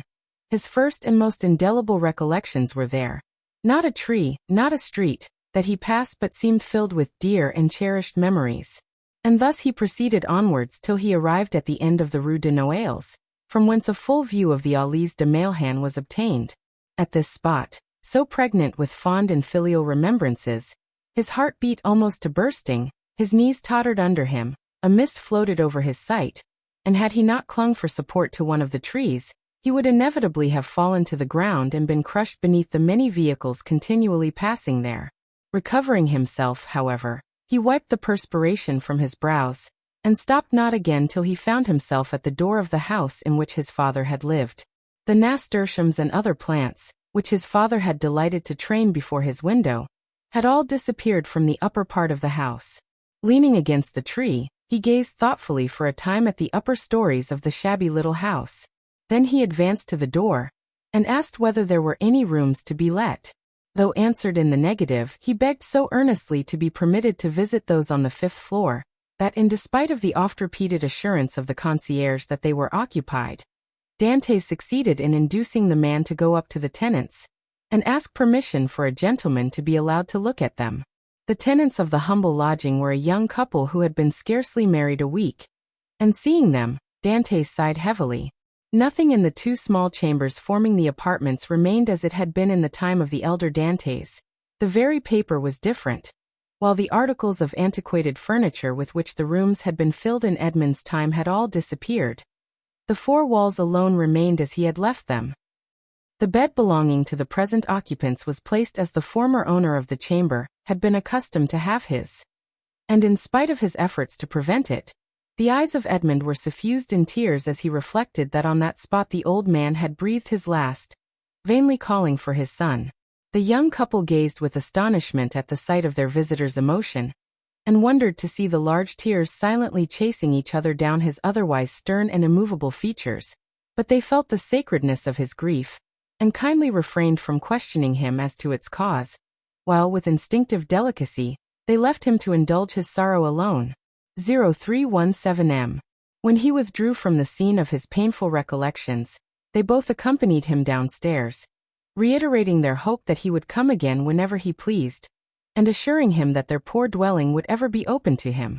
As Edmond passed the door on the 4th floor, he paused to inquire whether Catullus the tailor still dwelt there, but he received for reply that the person in question had got into difficulties, and at the present time kept a small inn on the route from Bellegarde to Beaucaire. Having obtained the address of the person to whom the house in the Allées de Mailham belonged, Dantès next proceeded thither, and under the name of Lord Wilmore, the name and title inscribed on his passport, purchased the small dwelling for the sum of 25,000 francs, at least 10,000 more than it was worth, but had its owner asked 500,000, it would unhesitatingly have been given.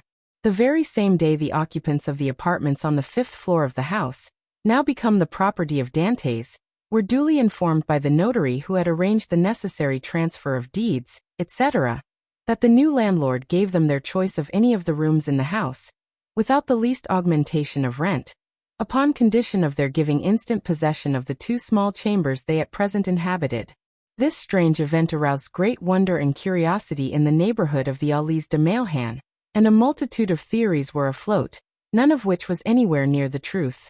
But what raised public astonishment to a climax, and set all conjecture at defiance, was the knowledge that the same stranger who had in the morning visited the Allées de Mailham had been seen in the evening walking in the little village of the Catalans, and afterwards observed to enter a poor fisherman's hut, and to pass more than an hour in inquiring after persons who had either been dead or gone away for more than 15 or 16 years. But on the following day the family from whom all these particulars had been asked received a handsome present, consisting of an entirely new fishing boat, with 2 seines and a tender. The delighted recipients of these munificent gifts would gladly have poured out their thanks to their generous benefactor, but they had seen him, upon quitting the hut, merely give some orders to a sailor, and then springing lightly on horseback, leave Marseilles by the Porte d'Aix. Chapter 26. The Pont du Gardin. Such of my readers as have made a pedestrian excursion to the south of France may perchance have noticed, about midway between the town of Beaucaire and the village of Bellegarde, a little nearer to the former than to the latter, a small roadside inn, from the front of which hung, creaking and flapping in the wind, a sheet of tin covered with a grotesque representation of the Pont du Gard. This modern place of entertainment stood on the left-hand side of the post road, and backed upon the Rhône. It also boasted of what in Languedoc is styled a garden, consisting of a small plot of ground, on the side opposite to the main entrance reserved for the reception of guests. A few dingy olives and stunted fig trees struggled hard for existence, but their withered dusty foliage abundantly proved how unequal was the conflict. Between these sickly shrubs grew a scanty supply of garlic, tomatoes, and eschalots, while lone and solitary, like a forgotten sentinel, a tall pine raised its melancholy head in one of the corners of this unattractive spot, and displayed its flexible stem and fan-shaped summit dried and cracked by the fierce heat of the subtropical sun. All these trees, great or small, were turned in the direction to which the mistral blows, one of the three curses of Provence, the others being the Durance and the Parliament. In the surrounding plain, which more resembled a dusty lake than solid ground, were scattered a few miserable stalks of wheat, the effect, no doubt, of a curious desire on the part of the agriculturists of the country to see whether such a thing as the raising of grain in those parched regions was practicable. Each stalk served as a perch for a grasshopper, which regaled the passers-by through this Egyptian scene with its strident, monotonous note. For about 7 or 8 years the little tavern had been kept by a man and his wife, with 2 servants, a chambermaid named Trinette, and a hostler called Picard. This small staff was quite equal to all the requirements, for a canal between Beaucaire and Aigues-Mortes had revolutionized transportation by substituting boats for the cart and the stagecoach. And as though to add to the daily misery which this prosperous canal inflicted on the unfortunate innkeeper, whose utter ruin it was fast accomplishing, it was situated between the Rhone from which it had its source and the post road it had depleted, not 100 steps from the inn, of which we have given a brief but faithful description. The innkeeper himself was a man of from 40 to 55 years of age, tall, strong, and bony, a perfect specimen of the natives of those southern latitudes. He had dark, sparkling, and deep-set eyes, hooked nose, and teeth white as those of a carnivorous animal. His hair, like his beard, which he wore under his chin, was thick and curly, and in spite of his age but slightly interspersed with a few silvery threads. His naturally dark complexion had assumed a still further shade of brown from the habit the unfortunate man had acquired of stationing himself from morning till eve at the threshold of his door, on the lookout for guests who seldom came. Yet there he stood, day after day, exposed to the meridional rays of a burning sun, with no other protection for his head than a red handkerchief twisted around it, after the manner of the Spanish muleteers. This man was our old acquaintance, Gaspard Cadaris. His wife, on the contrary, whose maiden name had been Madeleine Radel, was pale, meager, and sickly-looking. Born in the neighborhood of Alls, she had shared in the beauty for which its women are proverbial, but that beauty had gradually withered beneath the devastating influence of the slow fever so prevalent among dwellers by the ponds of Aigues-Mortes and the marshes of Camargue. She remained nearly always in her second-floor chamber, shivering in her chair, or stretched languid and feeble on her bed, while her husband kept his daily watch at the door, a duty he performed with so much the greater willingness, as it saved him the necessity of listening to the endless plaints and murmurs of his helpmate, who never saw him without breaking out into bitter invectives against fate, to all of which her husband would calmly return an unvarying reply, in these philosophic words: "Hush, La Carconte. It is God's pleasure that things should be so." The sobriquet of La Carconte had been bestowed on Madeleine Radel from the fact that she had been born in a village, so called, situated between Salon and Lambesc, and as a custom existed among the inhabitants of that part of France where Cadaris lived of styling every person by some particular and distinctive appellation, her husband had bestowed on her the name of La Carconte in place of her sweet and euphonious name of Madeleine, which in all probability, his rude guttural language, would not have enabled him to pronounce. Still, let it not be supposed that amid this affected resignation to the will of Providence, the unfortunate innkeeper did not writhe under the double misery of seeing the hateful canal carry off his customers and his profits, and the daily infliction of his peevish partner's murmurs and lamentations. 0323M. Like other dwellers in the South, he was a man of sober habits and moderate desires, but fond of external show, vain and addicted to display. During the days of his prosperity, not a festivity took place without himself and wife being among the spectators. He dressed in the picturesque costume worn upon grand occasions by the inhabitants of the south of France, bearing equal resemblance to the style adopted both by the Catalans and Andalusians. while La Carconte displayed the charming fashion prevalent among the women of Alls, a mode of attire borrowed equally from Greece and Arabia. But by degrees watch chains, necklaces, party-colored scarves, embroidered bodices, velvet vests, elegantly worked stockings, striped gaiters, and silver buckles for the shoes all disappeared. And Gaspard Cadaris, unable to appear abroad in his pristine splendor, had given up any further participation in the pomps and vanities, both for himself and wife, although a bitter feeling of envious discontent filled his mind as the sound of mirth and merry music from the joyous revelers reached even the miserable hostelry to which he still clung, more for the shelter than the profit it afforded. Cadaris, then, was as usual, at his place of observation before the door, his eyes glancing listlessly from a piece of closely shaven grass, on which some fowls were industriously, though fruitlessly, endeavoring to turn up some grain or insect suited to their palate, to the deserted road, which led away to the north and south, when he was aroused by the shrill voice of his wife, and grumbling to himself as he went, he mounted to her chamber, first taking care, however, to set the entrance door wide open, as an invitation to any chance traveler who might be passing. At the moment Cadaris quitted his sentry-like watch before the door, the road on which he so eagerly strained his sight was void and lonely as a desert at midday. There it lay stretching out into one interminable line of dust and sand, with its sides bordered by tall, meager trees, altogether presenting so uninviting an appearance, that no one in his senses could have imagined that any traveler, at liberty to regulate his hours for journeying, would choose to expose himself in such a formidable Sahara. Nevertheless, had Cadaris but retained his post a few minutes longer, he might have caught a dim outline of something approaching from the direction of Bellegarde. As the moving object drew nearer, he would easily have perceived that it consisted of a man and horse, between whom the kindest and most amiable understanding appeared to exist. The horse was of Hungarian breed, and ambled along at an easy pace. His rider was a priest, dressed in black and wearing a three-cornered hat, and spite of the ardent rays of a noonday sun, the pair came on with a fair degree of rapidity. Having arrived before the Pont du Gard, the horse stopped, but whether for his own pleasure or that of his rider would have been difficult to say. However that might have been, the priest, dismounting, led his steed by the bridle in search of some place to which he could secure him. Availing himself of a handle that projected from a half-fallen door, he tied the animal safely and having drawn a red cotton handkerchief from his pocket, wiped away the perspiration that streamed from his brow. Then, advancing to the door, struck thrice with the end of his iron-shod stick. At this unusual sound, a huge black dog came rushing to meet the daring assailant of his ordinarily tranquil abode, snarling and displaying his sharp white teeth with a determined hostility that abundantly proved how little he was accustomed to society.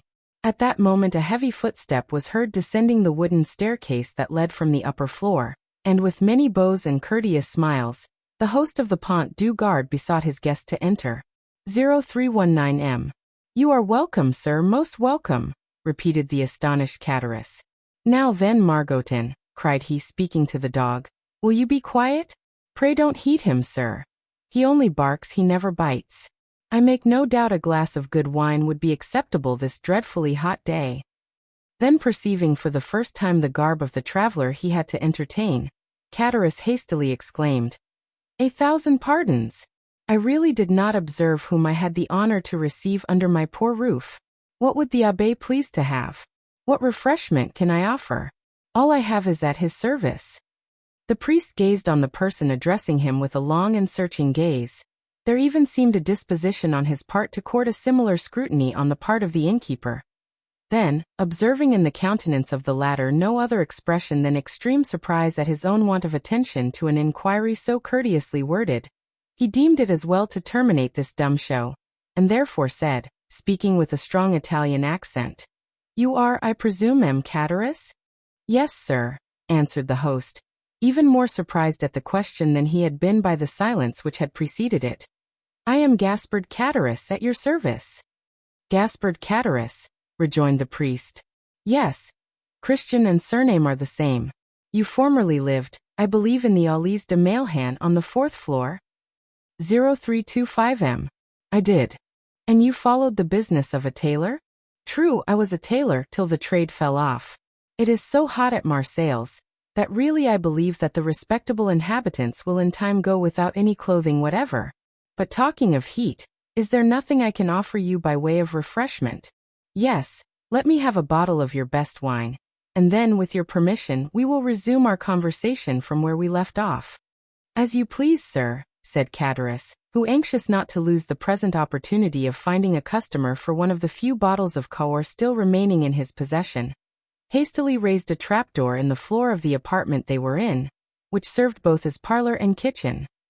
Upon issuing forth from his subterranean retreat at the expiration of 5 minutes, he found the abbé seated upon a wooden stool, leaning his elbow on a table, while Margotin, whose animosity seemed appeased by the unusual command of the traveler for refreshments, had crept up to him, and had established himself very comfortably between his knees, his long, skinny neck resting on his lap, while his dim eye was fixed earnestly on the traveler's face. "Are you quite alone?" inquired the guest, as Cadaris placed before him the bottle of wine and a glass. Quite alone," replied the man. "Or at least practically so, for my poor wife, who is the only person in the house besides myself, is laid up with illness, and unable to render me the least assistance, poor thing." "You are married, then?" said the priest, with a show of interest, glancing round as he spoke at the scanty furnishings of the apartment. "Ah, sir," said Cadaris with a sigh, "it is easy to perceive I am not a rich man, but in this world a man does not thrive the better for being honest." The abbé fixed on him a searching, penetrating glance. "Yes, honest, I can certainly say that much for myself," continued the innkeeper, fairly sustaining the scrutiny of the abbé's gaze. "I can boast with truth of being an honest man," and continued he significantly, with a hand on his breast and shaking his head, "that is more than everyone can say nowadays. 0327M. "So much the better for you if what you assert be true," said the abbé. "For I am firmly persuaded that, sooner or later, the good will be rewarded and the wicked punished." "Such words as those belong to your profession," answered Cadaris, "and you do well to repeat them, but," added he with a bitter expression of countenance, "one is free to believe them or not, as one pleases."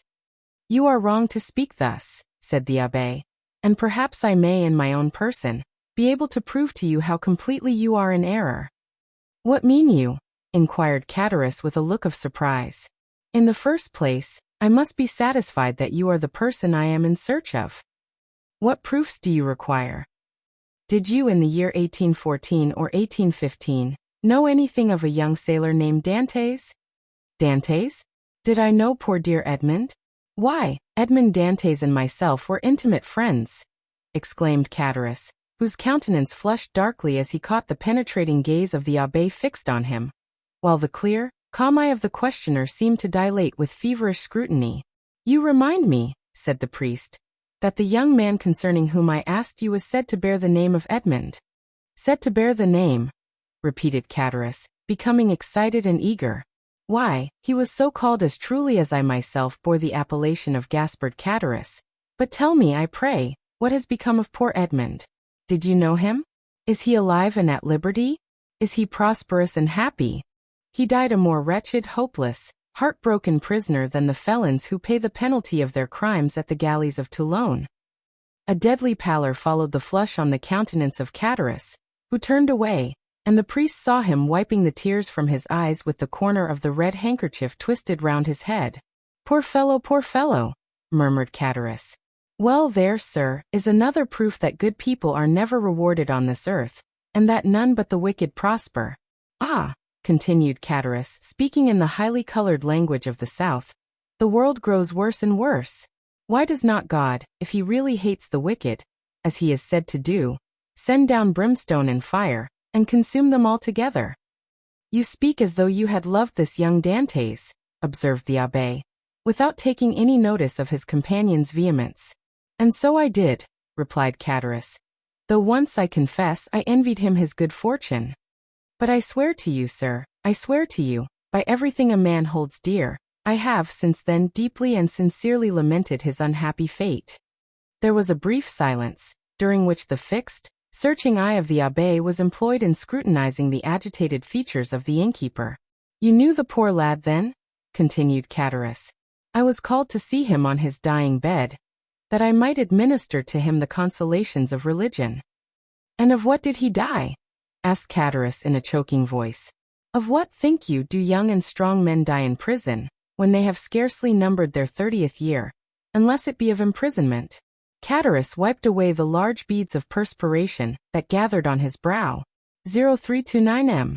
But the strangest part of the story is, resumed the abbé, that Dantès, even in his dying moments, swore by his crucified Redeemer that he was utterly ignorant of the cause of his detention. And so he was, murmured Catullus. How should he have been otherwise? Ah, sir, the poor fellow told you the truth. And for that reason he besought me to try and clear up a mystery he had never been able to penetrate, and to clear his memory should any foul spot or stain have fallen on it. And here the look of the abbé, becoming more and more fixed, seemed to rest with ill-concealed satisfaction on the gloomy depression which was rapidly spreading over the countenance of Catullus. A rich Englishman, continued the abbé, who had been his companion in misfortune, but had been released from prison during the Second Restoration, was possessed of a diamond of immense value. This jewel he bestowed on Dantès upon himself quitting the prison, as a mark of his gratitude for the kindness and brotherly care with which Dantès had nursed him in a severe illness he underwent during his confinement.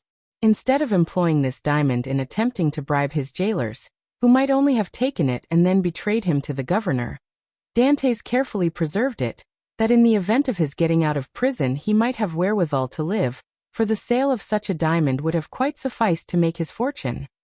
Then I suppose, asked Catullus with eager, glowing looks, that it was a stone of immense value? Why, everything is relative, answered the abbé. To one in Edmond's position the diamond certainly was of great value. It was estimated at 50,000 francs. Bless me, exclaimed Catullus, 50,000 francs. Surely the diamond was as large as a nut to be worth all that. No, replied the abbé, it was not of such a size as that, but you shall judge for yourself. I have it with me. The sharp gaze of Catullus was instantly directed towards the priest's garments, as though hoping to discover the location of the treasure. Calmly drawing forth from his pocket a small box covered with black shagreen, the abbé opened it, and displayed to the dazzled eyes of Catullus the sparkling jewel it contained, set in a ring of admirable workmanship. And that diamond, cried Catullus, almost breathless with eager admiration, you say is worth 50,000 francs? It is, without the setting, which is also valuable, replied the abbé, as he closed the box, and returned it to his pocket, while its brilliant hues seemed still to dance before the eyes of the fascinated innkeeper. But how comes the diamond in your possession, sir? Did Edmond make you his heir? No, merely his testamentary executor. I once possessed 4 dear and faithful friends, besides the maiden to whom I was betrothed, he said. And I feel convinced they have all unfeignedly grieved over my loss. The name of one of the 4 friends is Catullus. The innkeeper shivered. Another of the number, continued the abbé, without seeming to notice the emotion of Catullus, is called Danglars, and the third, in spite of being my rival, entertained a very sincere affection for me. A fiendish smile played over the features of Catullus, who was about to break in upon the abbé's speech, when the latter, waving his hand, said, Allow me to finish first, and then if you have any observations to make, you can do so afterwards. The third of my friends, although my rival, was much attached to me. His name was Fernand. That of my betrothed was Stay, continued the abbé. I have forgotten what he called her. Mercedes, said Catullus eagerly. True, said the abbé, with a stifled sigh. Mercedes it was. Go on, urged Catullus. Bring me a carafe of water, said the abbé. Catullus quickly performed the stranger's bidding, and after pouring some into a glass, and slowly swallowing its contents, the abbé, resuming his usual placidity of manner, said, as he placed his empty glass on the table, Where did we leave off? The name of Edmond's betrothed was Mercedes. To be sure. You will go to Marseilles, said Dantès. For you understand. I repeat his words just as he uttered them. Do you understand? Perfectly. You will sell this diamond. You will divide the money into 5 equal parts, and give an equal portion to these good friends, the only persons who have loved me upon earth. But why into 5 parts? Asked Catullus. You only mention 4 persons. Because the 5th is dead, as I hear. The 5th sharer in Edmond's bequest was his own father. Too true, ejaculated Catullus, almost suffocated by the contending passions which assailed him. The poor old man did die. I learned so much at Marseilles, replied the abbé, making a strong effort to appear indifferent. But from the length of time that has elapsed since the death of the elder Dantès, I was unable to obtain any particulars of his end. Can you enlighten me on that point? I do not know who could if I could not, said Catullus. Why, I lived almost on the same floor with the poor old man. Ah yes, about a year after the disappearance of his son the poor old man died. Of what did he die? Why, the doctors called his complaint gastroenteritis, I believe. His acquaintances say he died of grief. But I, who saw him in his dying moments, I say he died of. Catullus paused. Of what? Asked the priest anxiously and eagerly. Why, of downright starvation. Starvation, exclaimed the abbé, springing from his seat. Why, the vilest animals are not suffered to die by such a death as that. The very dogs that wander houseless and homeless in the streets find some pitying hand to cast them a mouthful of bread. And that a man, a Christian, should be allowed to perish of hunger in the midst of other men who call themselves Christians, is too horrible for belief. Oh, it is impossible. Utterly impossible. What I have said, answered Catullus. And you are a fool for having said anything about it, said a voice from the top of the stairs. Why should you meddle with what does not concern you? The two men turned quickly, and saw the sickly countenance of La Carconte peering between the baluster rails. Attracted by the sound of voices, she had feebly dragged herself down the stairs, and, seated on the lower step, head on knees, she had listened to the foregoing conversation. Mind your own business, wife, replied Catullus sharply. This gentleman asks me for information, which common politeness will not permit me to refuse. Politeness, you simpleton, retorted La Carconte. What have you to do with politeness, I should like to know? Better study a little common prudence. How do you know the motives that person may have for trying to extract all he can from you? I pledge you my word, madam, said the abbé, that my intentions are good, and that your husband can incur no risk, provided he answers me candidly. Ah, that's all very fine, retorted the woman. Nothing is easier than to begin with fair promises and assurances of nothing to fear, but when poor silly folks, like my husband there, have been persuaded to tell all they know, the promises and assurances of safety are quickly forgotten. And at some moment when nobody is expecting it, behold, trouble and misery, and all sorts of persecutions, are heaped on the unfortunate wretches, who cannot even see whence all their afflictions come. Nay, my good woman, make yourself perfectly easy, I beg of you. Whatever evils may befall you, they will not be occasioned by my instrumentality, that I solemnly promise you. La Carconte muttered a few inarticulate words, then let her head again drop upon her knees, and went into a fit of ague, leaving the two speakers to resume the conversation, but remaining so as to be able to hear every word they uttered. Again the abbé had been obliged to swallow a draught of water to calm the emotions that threatened to overpower him. When he had sufficiently recovered himself, he said, It appears, then, that the miserable old man you were telling me of was forsaken by everyone. Surely, had not such been the case, he would not have perished by so dreadful a death.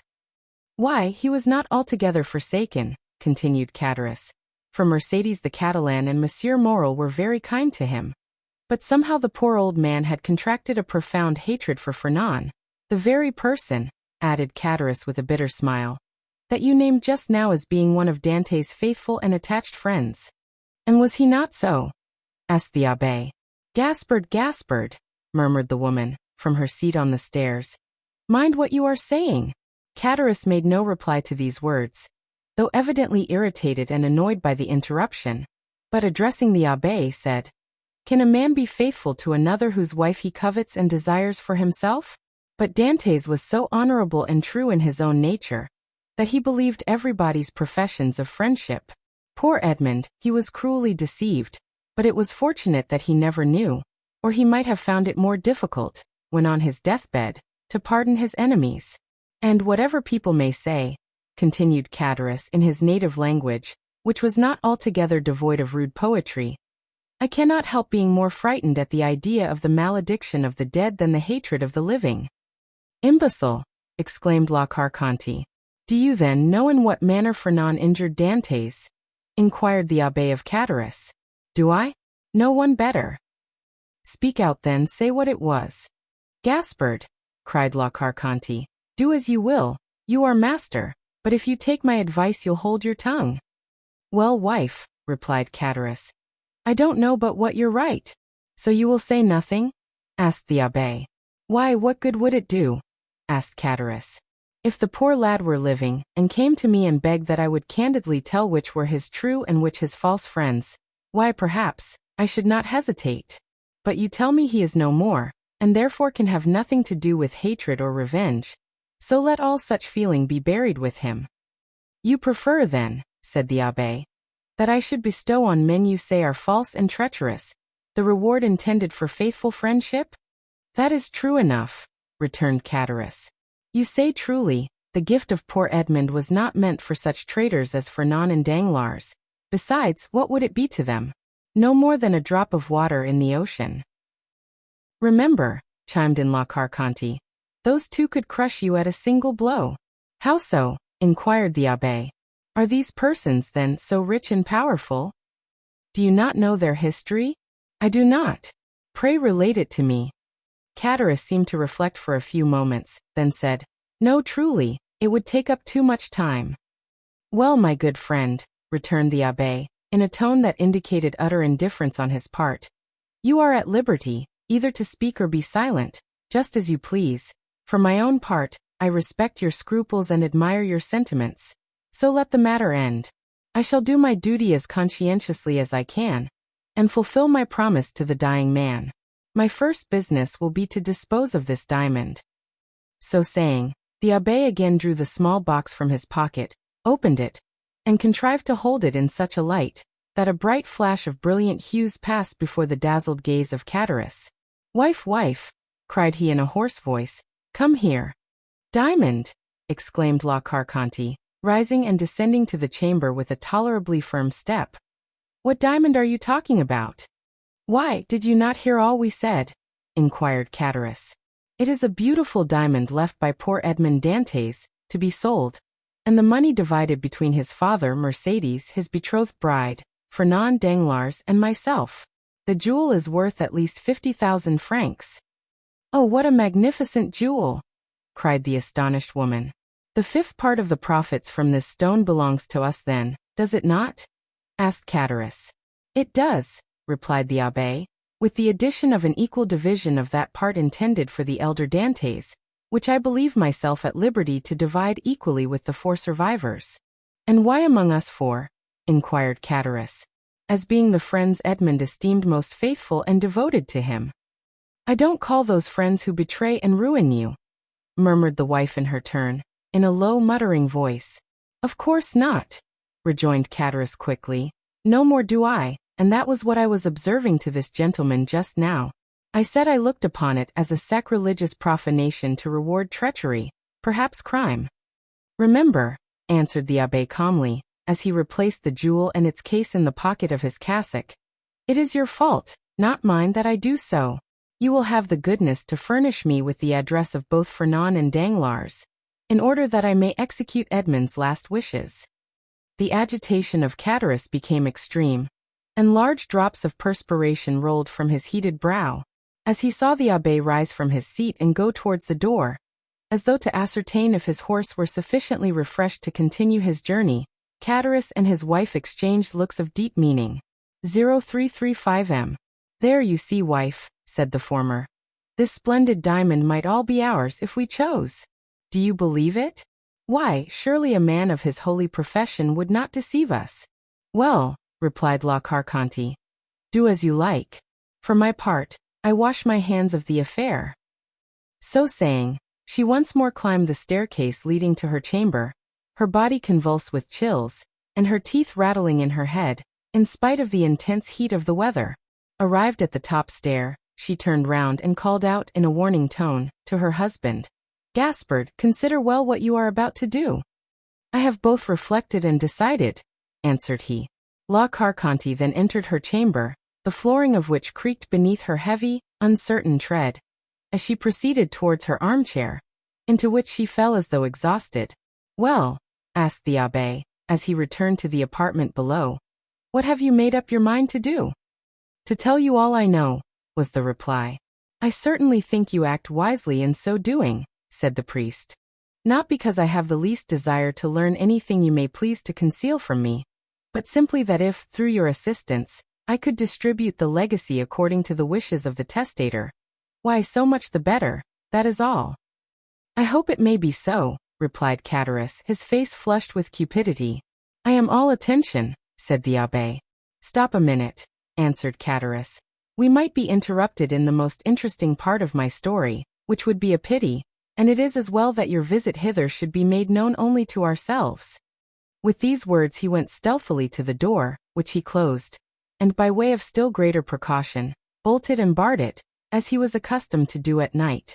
During this time the abbé had chosen his place for listening at his ease. He removed his seat into a corner of the room, where he himself would be in deep shadow, while the light would be fully thrown on the narrator. Then, with head bent down and hands clasped, or rather clenched together, he prepared to give his whole attention to Catullus, who seated himself on the little stool, exactly opposite to him. "Remember, this is no affair of mine," said the trembling voice of La Carconte, as though through the flooring of her chamber she viewed the scene that was enacting below. "Enough, enough," replied Catullus. "Say no more about it. I will take all the consequences upon myself." And he began his story. Chapter 27. The story. "First, sir," said Catullus, "you must make me a promise."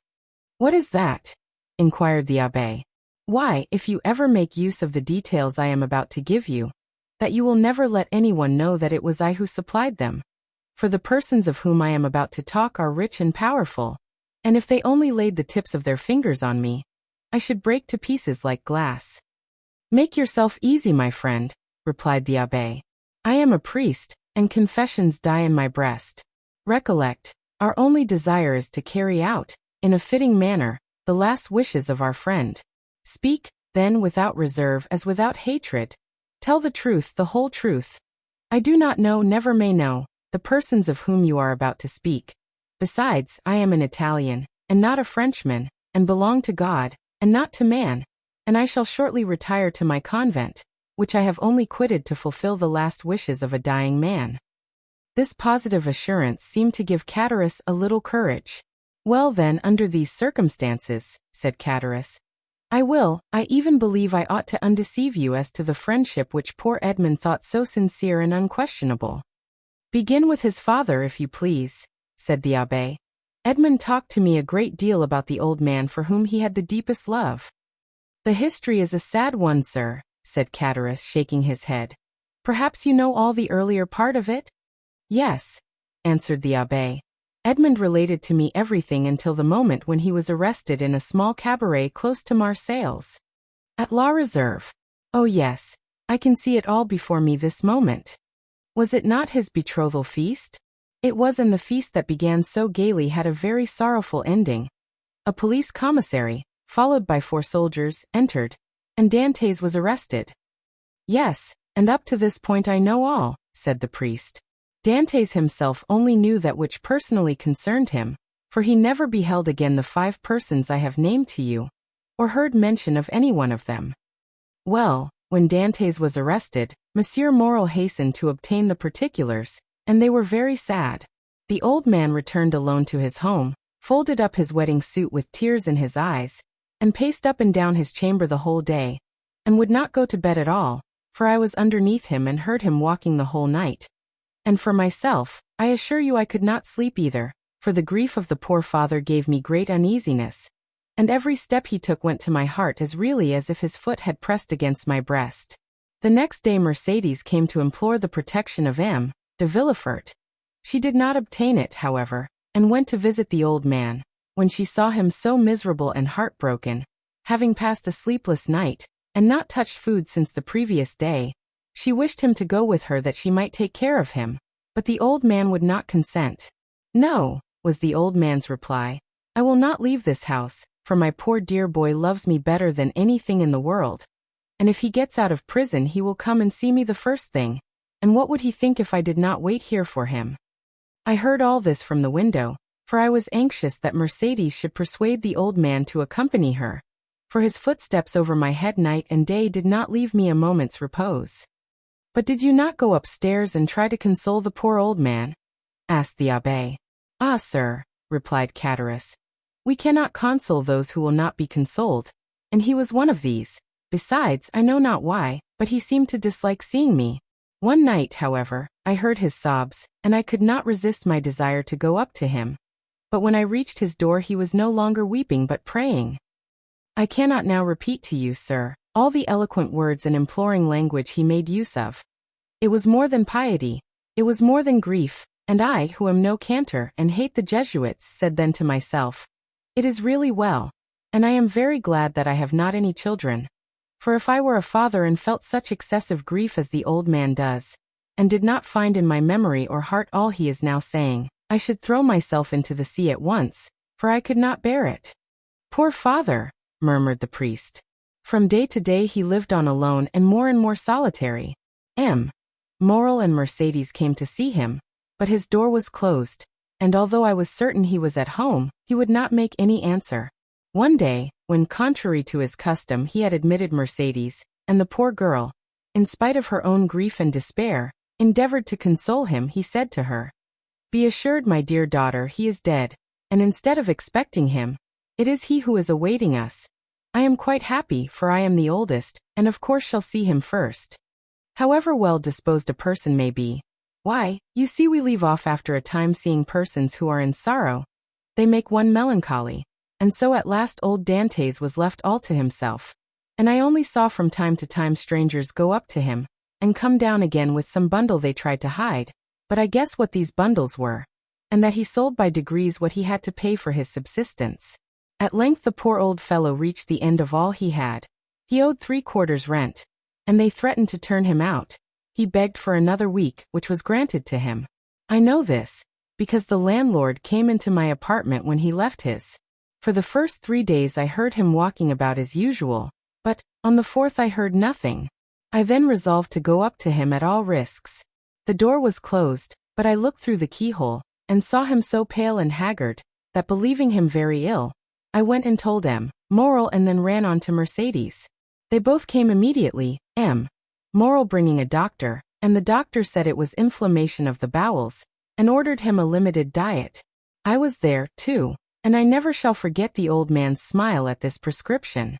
From that time he received all who came. He had an excuse for not eating any more. The doctor had put him on a diet. The abbé uttered a kind of groan. The story interests you, does it not, sir? Inquired Catullus. Yes, replied the abbé. It is very affecting. Mercedes came again, and she found him so altered that she was even more anxious than before to have him taken to her own home. This was Moral's wish also, who would fain have conveyed the old man against his consent, but the old man resisted, and cried so that they were actually frightened. Mercedes remained therefore by his bedside, and Moral went away, making a sign to the Catalan that he had left his purse on the chimney-piece. But availing himself of the doctor's order, the old man would not take any sustenance. At length, after 9 days of despair and fasting, the old man died, cursing those who had caused his misery, and saying to Mercedes, if you ever see my Edmond again, tell him I die blessing him. The abbé rose from his chair, made 2 turns round the chamber, and pressed his trembling hand against his parched throat. And you believe he died? Of hunger, sir, of hunger, said Catullus. I am as certain of it as that we too are Christians. The abbé, with a shaking hand, seized a glass of water that was standing by him half full, swallowed it at one gulp, and then resumed his seat, with red eyes and pale cheeks. This was indeed a horrid event, said he in a hoarse voice. The more so, sir, as it was men's and not God's doing. Tell me of those men, said the abbé, and remember too, he added in an almost menacing tone, you have promised to tell me everything. Tell me, therefore, who are these men who killed the son with despair, and the father with famine? 2 men jealous of him, sir, one from love, and the other from ambition, Fernand and Danglars. How was this jealousy manifested? Speak on. They denounced Edmond as a Bonapartist agent. Which of the 2 denounced him? Which was the real delinquent? Both, sir, one with a letter, and the other put it in the post. And where was this letter written? At La Reserve, the day before the betrothal feast. 'Twas so then, murmured the abbé. Oh, Faria, Faria, how well did you judge men and things? What did you please to say, sir? Asked Catullus. Nothing, replied the priest. Go on. It was Danglars who wrote the denunciation with his left hand, that his writing might not be recognized, and Fernand who put it in the post. But, exclaimed the abbé suddenly, you were there yourself. I, said Catullus astonished. Who told you I was there? The abbé saw he had overshot the mark, and he added quickly, no one, but in order to have known everything so well, you must have been an eyewitness. True, said Catullus in a choking voice. I was there. And did you not remonstrate against such infamy? Asked the abbé. If not, you were an accomplice. Sir, replied Catullus, they had made me drink to such an excess that I nearly lost all perception. I had only an indistinct understanding of what was passing around me. I said all that a man in such a state could say, but they both assured me that it was a jest they were carrying on, and perfectly harmless. Next day, sir, you must have seen plain enough what they had been doing, yet you said nothing, though you were present when Dantès was arrested. Yes, sir, I was there, and very anxious to speak, but Danglars restrained me. If he should really be guilty, said he, and did really put into the island of Elba, if he is really charged with a letter for the Bonapartist committee at Paris, and if they find this letter upon him, those who have supported him will pass for his accomplices. I confess I had my fears, in the state in which politics then were, and I held my tongue. It was cowardly, I confess, but it was not criminal. 0341M. I understand. You allowed matters to take their course, that was all. Yes, sir, answered Catullus, and remorse preys on me night and day. I often ask pardon of God, I swear to you, because this action, the only one with which I have seriously to reproach myself in all my life, is no doubt the cause of my abject condition. I am expiating a moment of selfishness, and so I always say to La Carconte, when she complains, hold your tongue, woman, it is the will of God. And Catullus bowed his head with every sign of real repentance. Well, sir, said the abbé, you have spoken unreservedly, and thus to accuse yourself is to deserve pardon. Unfortunately, Edmond is dead, and has not pardoned me. He did not know, said the abbé. But he knows it all now, interrupted Catullus. They say the dead know everything. There was a brief silence. The abbé rose and paced up and down pensively, and then resumed his seat. You have 2 or 3 times mentioned A.M. Morel, he said. Who was he? The owner of the Pharaon and patron of Dantès. And what part did he play in this sad drama? Inquired the abbé. The part of an honest man, full of courage and real regard. 20 times he interceded for Edmond. When the emperor returned, he wrote, implored, threatened, and so energetically, that on the second restoration he was persecuted as a Bonapartist. 10 times, as I told you, he came to see Dantès' father, and offered to receive him in his own house, and the night or 2 before his death, as I have already said, he left his purse on the mantelpiece, with which they paid the old man's debts, and buried him decently. And so Edmond's father died as he had lived, without doing harm to anyone. I have the purse still by me, a large one, made of red silk. And, asked the abbé, is M. Morel still alive? Yes, replied Catullus. In that case, replied the abbé, he should be a man blessed of God, rich, happy. Catullus smiled bitterly. Yes, happy as myself, said he. What? M. Morel unhappy, exclaimed the abbé. He is reduced almost to the last extremity, nay, he is almost at the point of dishonor. How? Yes, continued Catullus, so it is, after 25 years of labor, after having acquired a most honorable name in the trade of Marseilles, M. Morel is utterly ruined.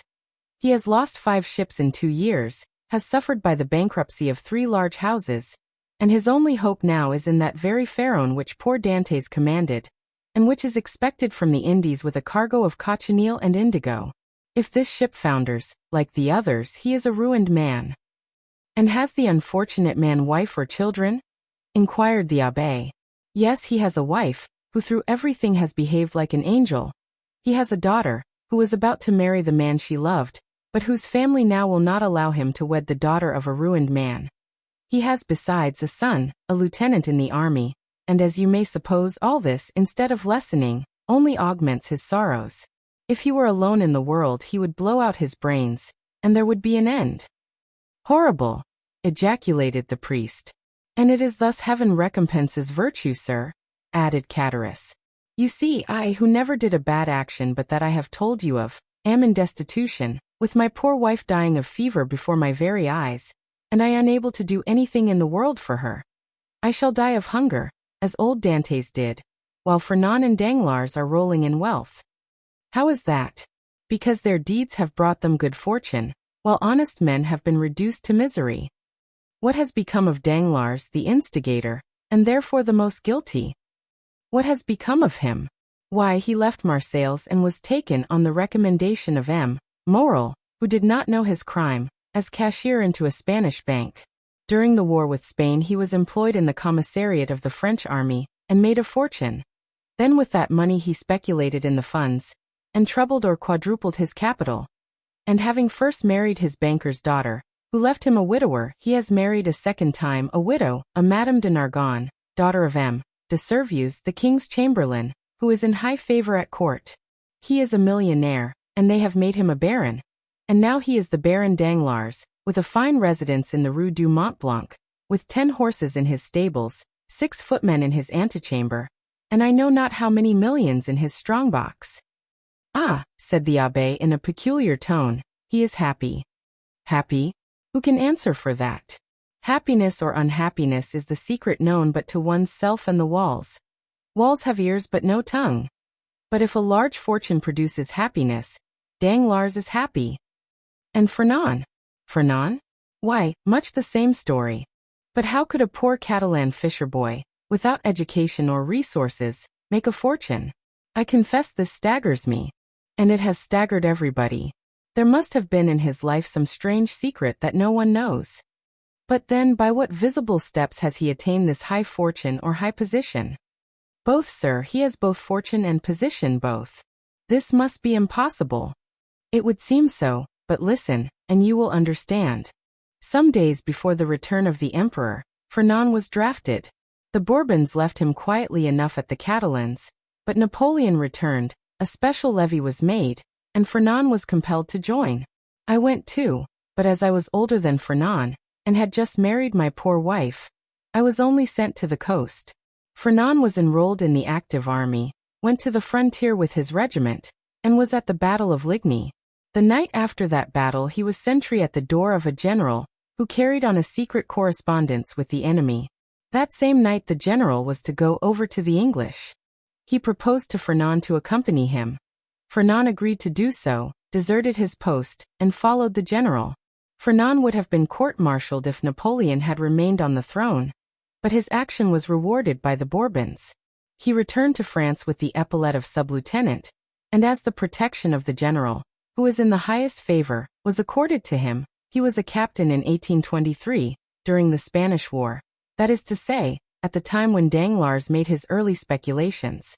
Fernand was a Spaniard, and being sent to Spain to ascertain the feeling of his fellow countrymen, found Danglars there, got on very intimate terms with him, won over the support of the royalists at the capital and in the provinces, received promises and made pledges on his own part, guided his regiment by paths known to himself alone through the mountain gorges which were held by the royalists, and in fact, rendered such services in this brief campaign that, after the taking of Trocadero, he was made colonel, and received the title of count and the cross of an officer of the Legion of Honor.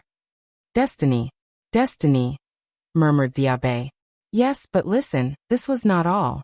The war with Spain being ended, Fernand's career was checked by the long peace which seemed likely to endure throughout Europe.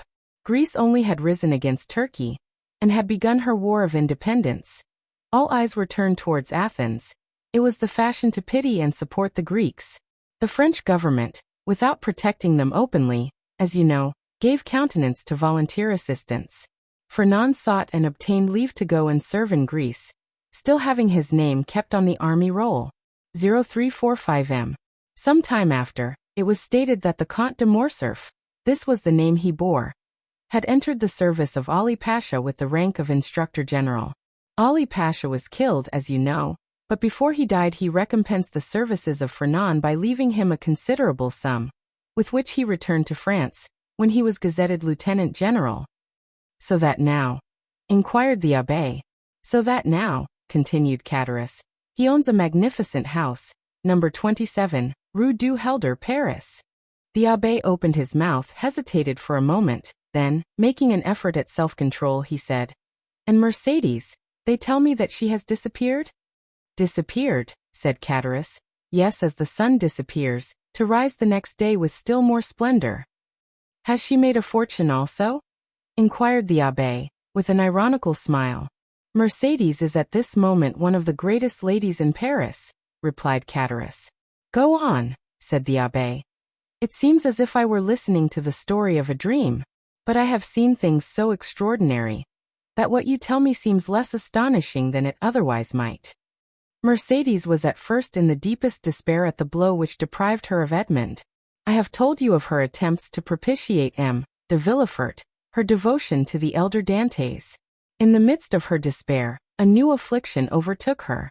This was the departure of Fernand, whose crime she did not know, and whom she regarded as her brother. Fernand went, and Mercedes remained alone. 3 months passed and still she wept. No news of Edmond, no news of Fernand, no companionship save that of an old man who was dying with despair.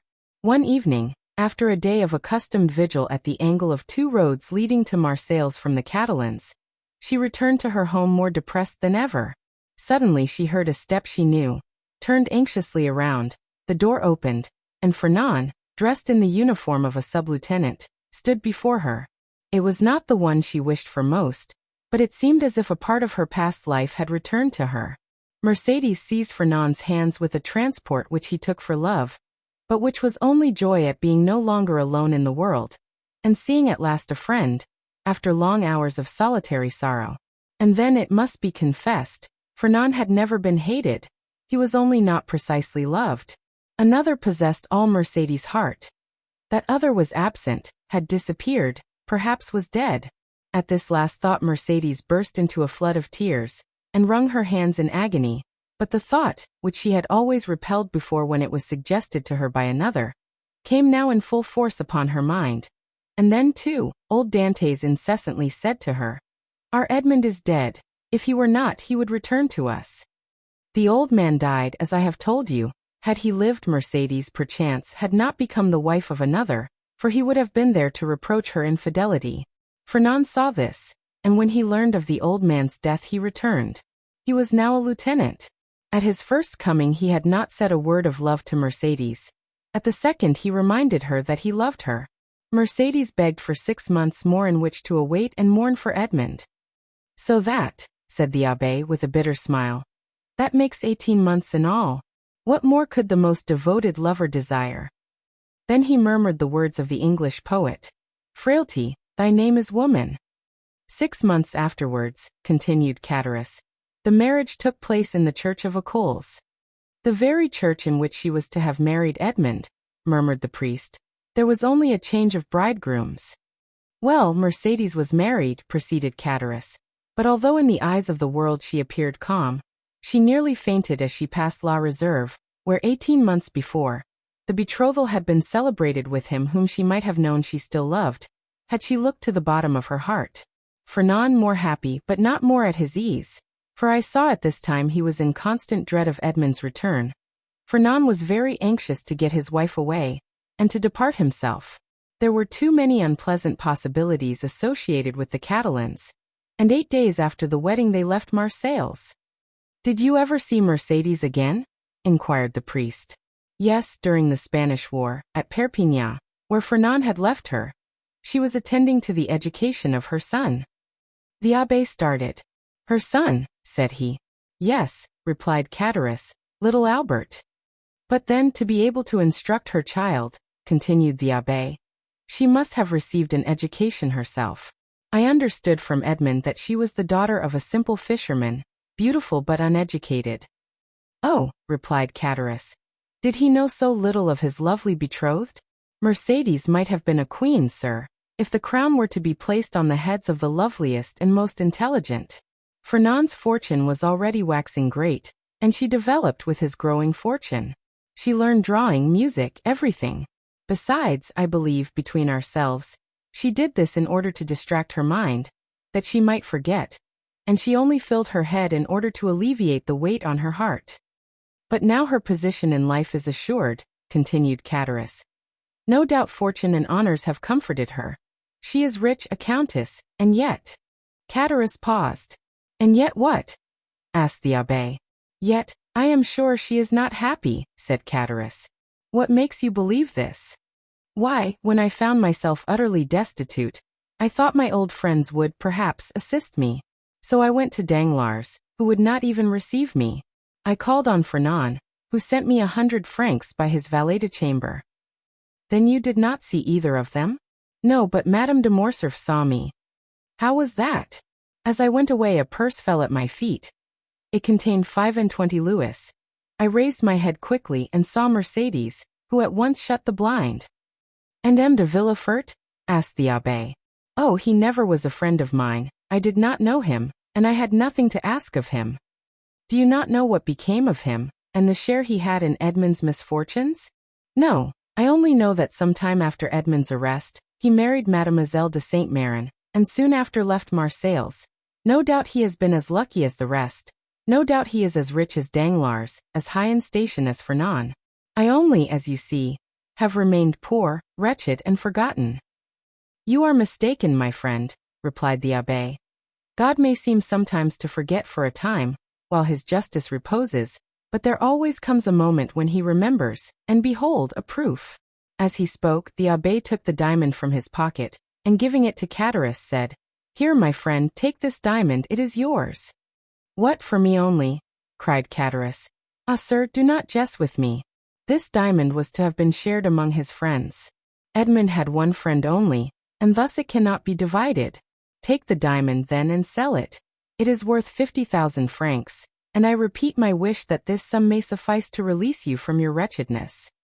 0351M.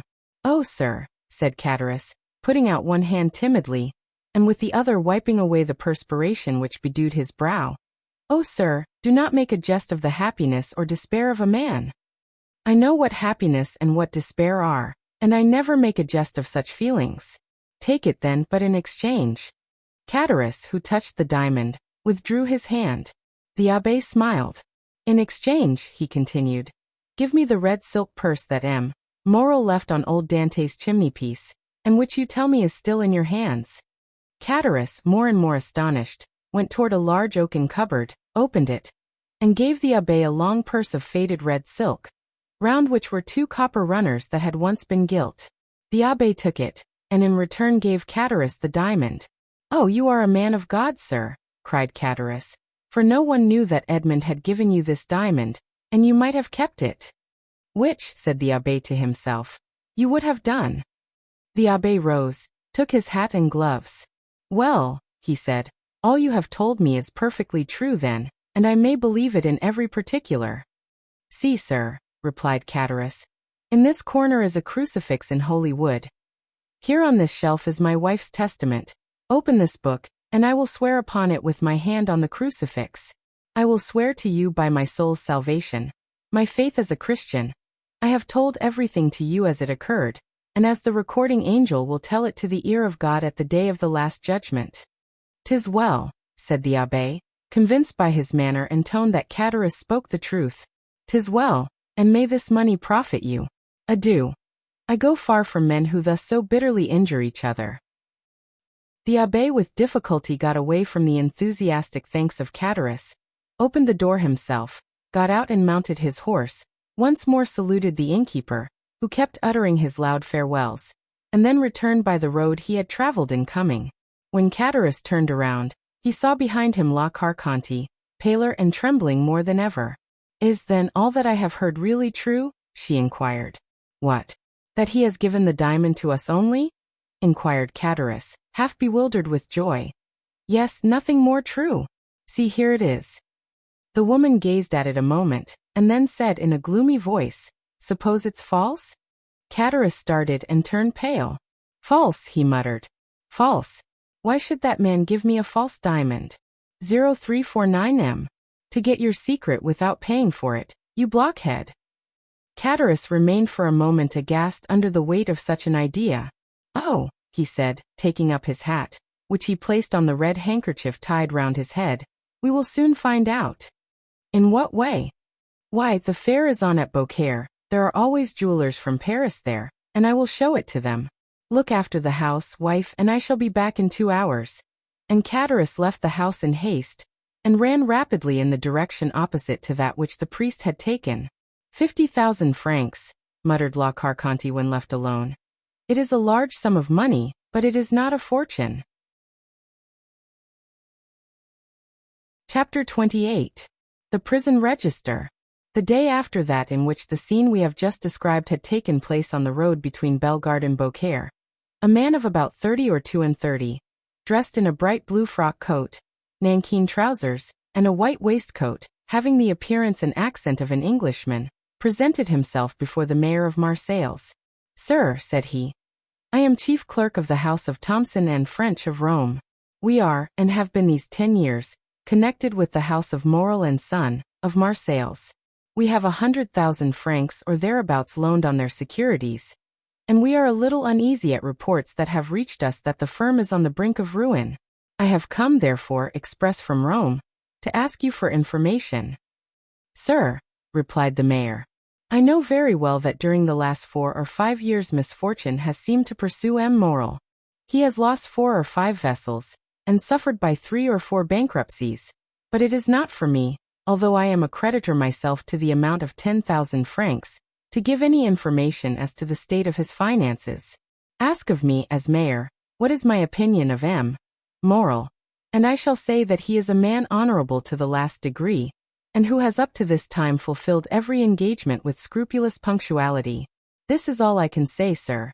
If you wish to learn more, address yourself to M. de Beauville, the inspector of prisons, number 15 Rue de Nouailles. He has, I believe, 200,000 francs in Morel's hands, and if there be any grounds for apprehension, as this is a greater amount than mine, you will most probably find him better informed than myself. The Englishman seemed to appreciate this extreme delicacy, made his bow and went away, proceeding with a characteristic British stride towards the street mentioned. M. de Beauville was in his private room, and the Englishman, on perceiving him, made a gesture of surprise, which seemed to indicate that it was not the first time he had been in his presence. As to M. de Beauville, he was in such a state of despair, that it was evident all the faculties of his mind, absorbed in the thought which occupied him at the moment, did not allow either his memory or his imagination to stray to the past. The Englishman, with the coolness of his nation, addressed him in terms nearly similar to those with which he had accosted the mayor of Marseilles. Oh, sir, exclaimed M. de Beauville, your fears are unfortunately but too well founded, and you see before you a man in despair. I had 200,000 francs placed in the hands of Morel and Son. These 200,000 francs were the dowry of my daughter, who was to be married in a fortnight, and these 200,000 francs were payable, half on the 15th of this month, and the other half on the 15th of next month. I had informed M. Morel of my desire to have these payments punctually, and he has been here within the last half hour to tell me that if his ship, the Pharaon, did not come into port on the 15th, he would be wholly unable to make this payment. But, said the Englishman, this looks very much like a suspension of payment. It looks more like bankruptcy, exclaimed M. de Beauville despairingly.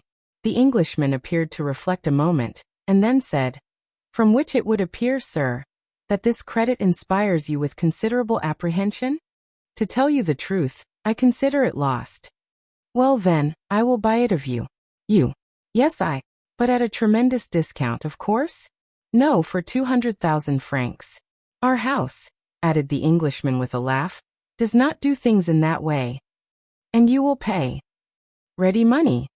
20023M. And the Englishman drew from his pocket a bundle of banknotes, which might have been twice the sum M. de Beauville feared to lose. A ray of joy passed across M.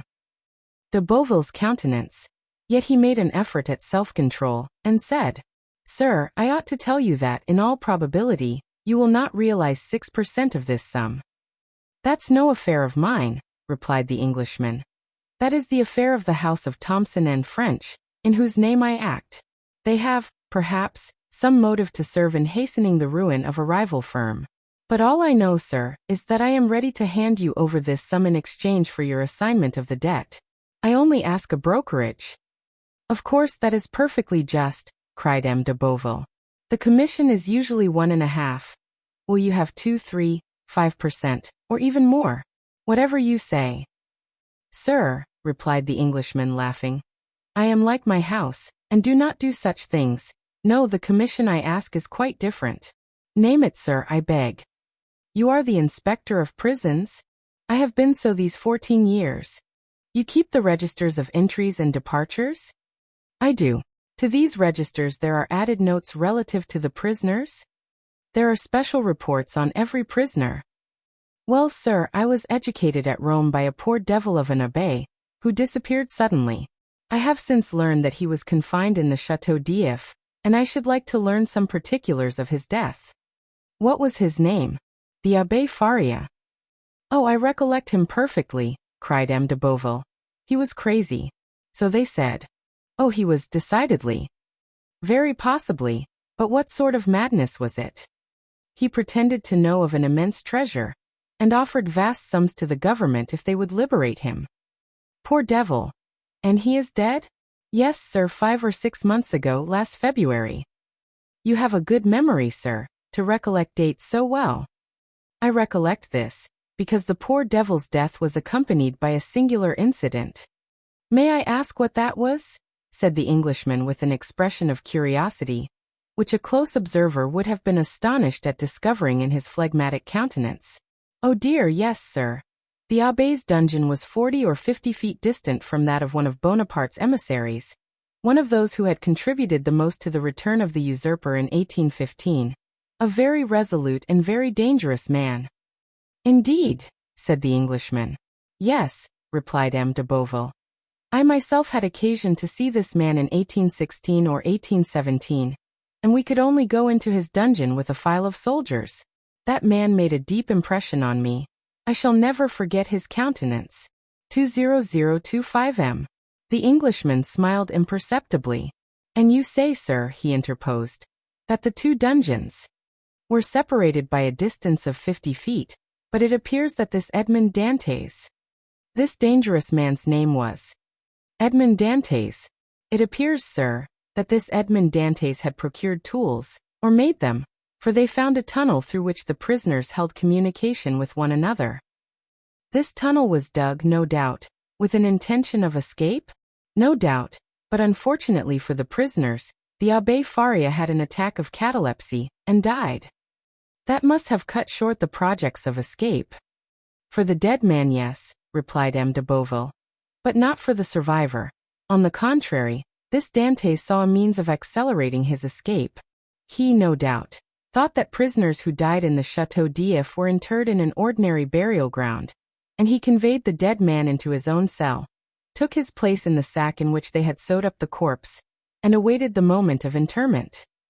It was a bold step, and one that showed some courage, remarked the Englishman. As I have already told you, sir, he was a very dangerous man, and fortunately, by his own act disembarrassed the government of the fears it had on his account. How was that? How? Do you not comprehend? No. The Château d'If has no cemetery, and they simply throw the dead into the sea, after fastening a 36-pound cannonball to their feet. Well, observed the Englishman as if he were slow of comprehension. Well, they fastened a 36-pound ball to his feet, and threw him into the sea. Really? Exclaimed the Englishman. Yes, sir, continued the inspector of prisons. You may imagine the amazement of the fugitive when he found himself flung headlong over the rocks. I should like to have seen his face at that moment. That would have been difficult. No matter, replied de Boville, in supreme good humor at the certainty of recovering his 200,000 francs. No matter, I can fancy it. And he shouted with laughter. So can I, said the Englishman, and he laughed too, but he laughed as the English do, at the end of his teeth.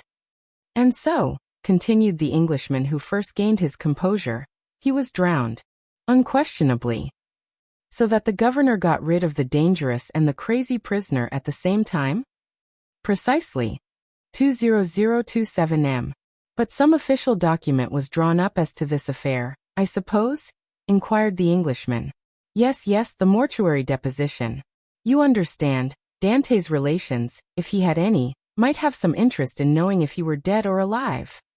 So that now, if there were anything to inherit from him, they may do so with easy conscience. He is dead, and no mistake about it. Oh yes, and they may have the fact attested whenever they please. So be it, said the Englishman. But to return to these registers. True, this story has diverted our attention from them. Excuse me. Excuse you for what? For the story? By no means. It really seems to me very curious. Yes, indeed. So, sir, you wish to see all relating to the poor abbé, who really was gentleness itself. Yes, you will much oblige me. Go into my study here, and I will show it to you. And they both entered M. de Beauville's study. Everything was here arranged in perfect order. Each register had its number, each file of papers its place. The inspector begged the Englishman to seat himself in an armchair, and placed before him the register and documents relative to the Château d'If, giving him all the time he desired for the examination, while de Beauville seated himself in a corner, and began to read his newspaper. The Englishman easily found the entries relative to the Abbé Faria, but it seemed that the history which the inspector had related interested him greatly, for after having perused the first documents he turned over the leaves until he reached the deposition respecting Edmond Dantès. There he found everything arranged in due order, the accusation, examination, morals, petition, and de Villefort's marginal notes. He folded up the accusation quietly, and put it as quietly in his pocket, read the examination, and saw that the name of Noirtier was not mentioned in it.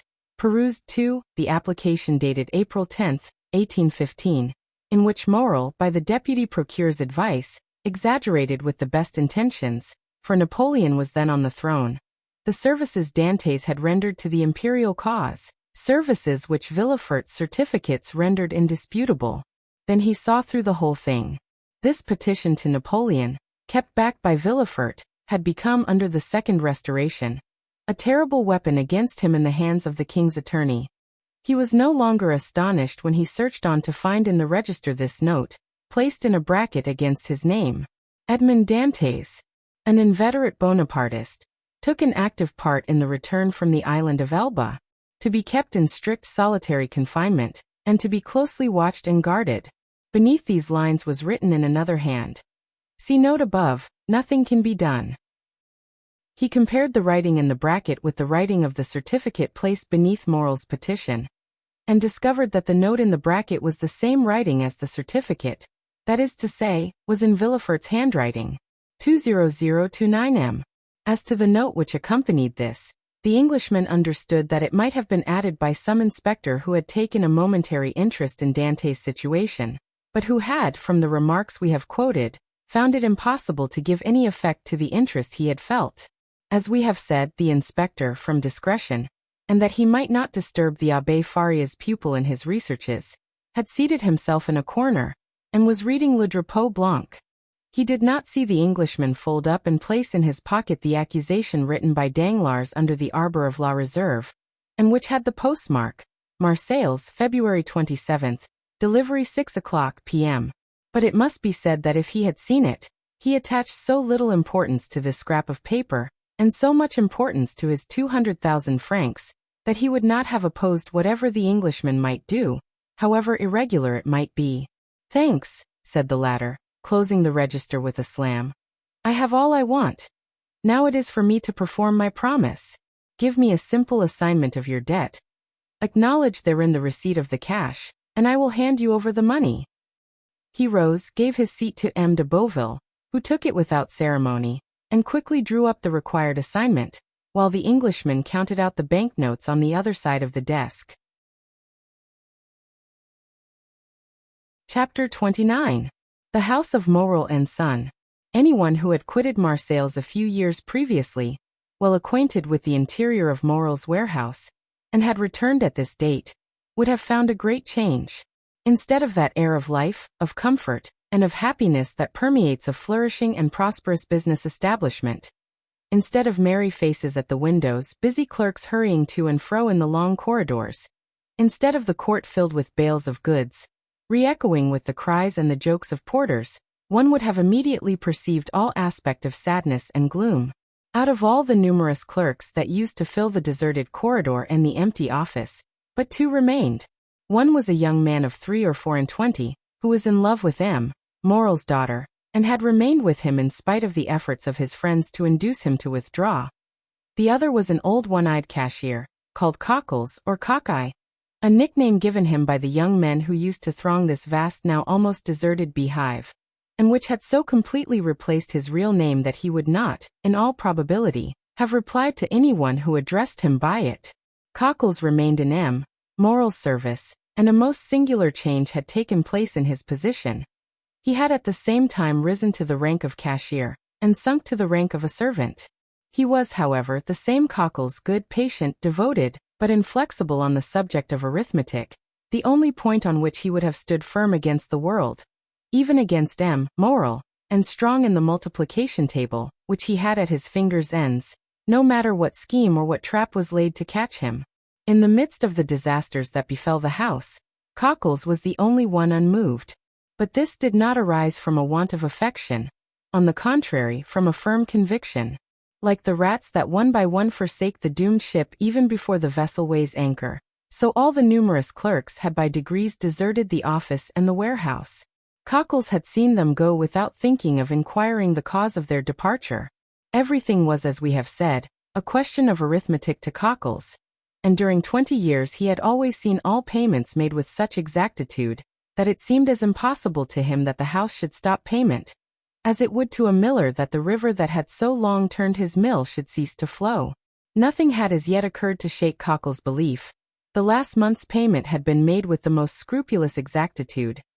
Cockles had detected an overbalance of 14 sous in his cash, and the same evening he had brought them to M. Morel, who, with a melancholy smile, threw them into an almost empty drawer, saying, "Thanks, Cockles. You are the pearl of cashiers." Cockles went away perfectly happy, for this eulogium of M. Morel, himself the pearl of the honest men of Marseilles, flattered him more than a present of 50 crowns.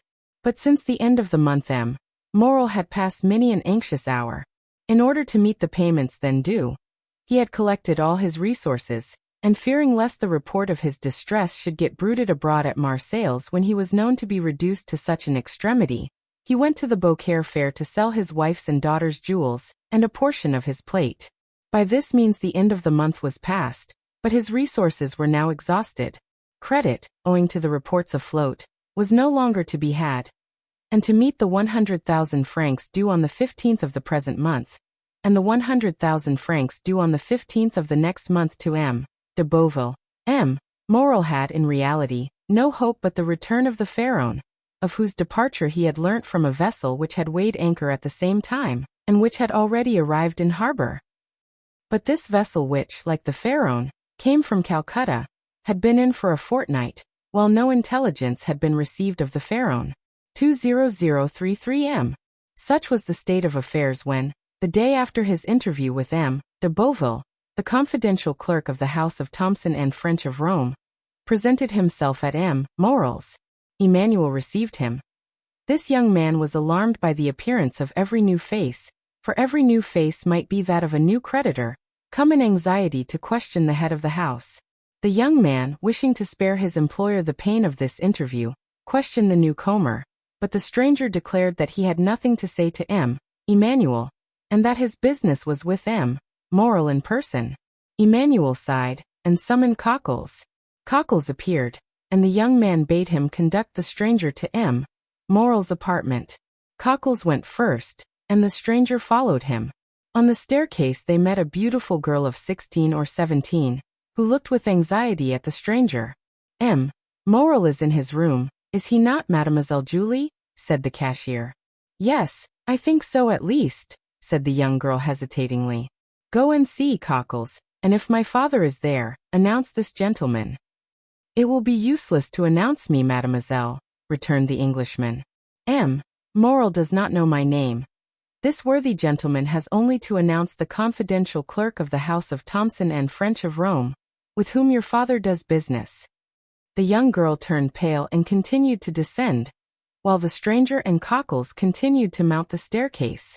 She entered the office where Emmanuel was, while Cockles, by the aid of a key he possessed, opened a door in the corner of a landing place on the second staircase, conducted the stranger into an antechamber, opened a second door, which he closed behind him, and after having left the clerk of the house of Thomson and French alone, returned and signed to him that he could enter.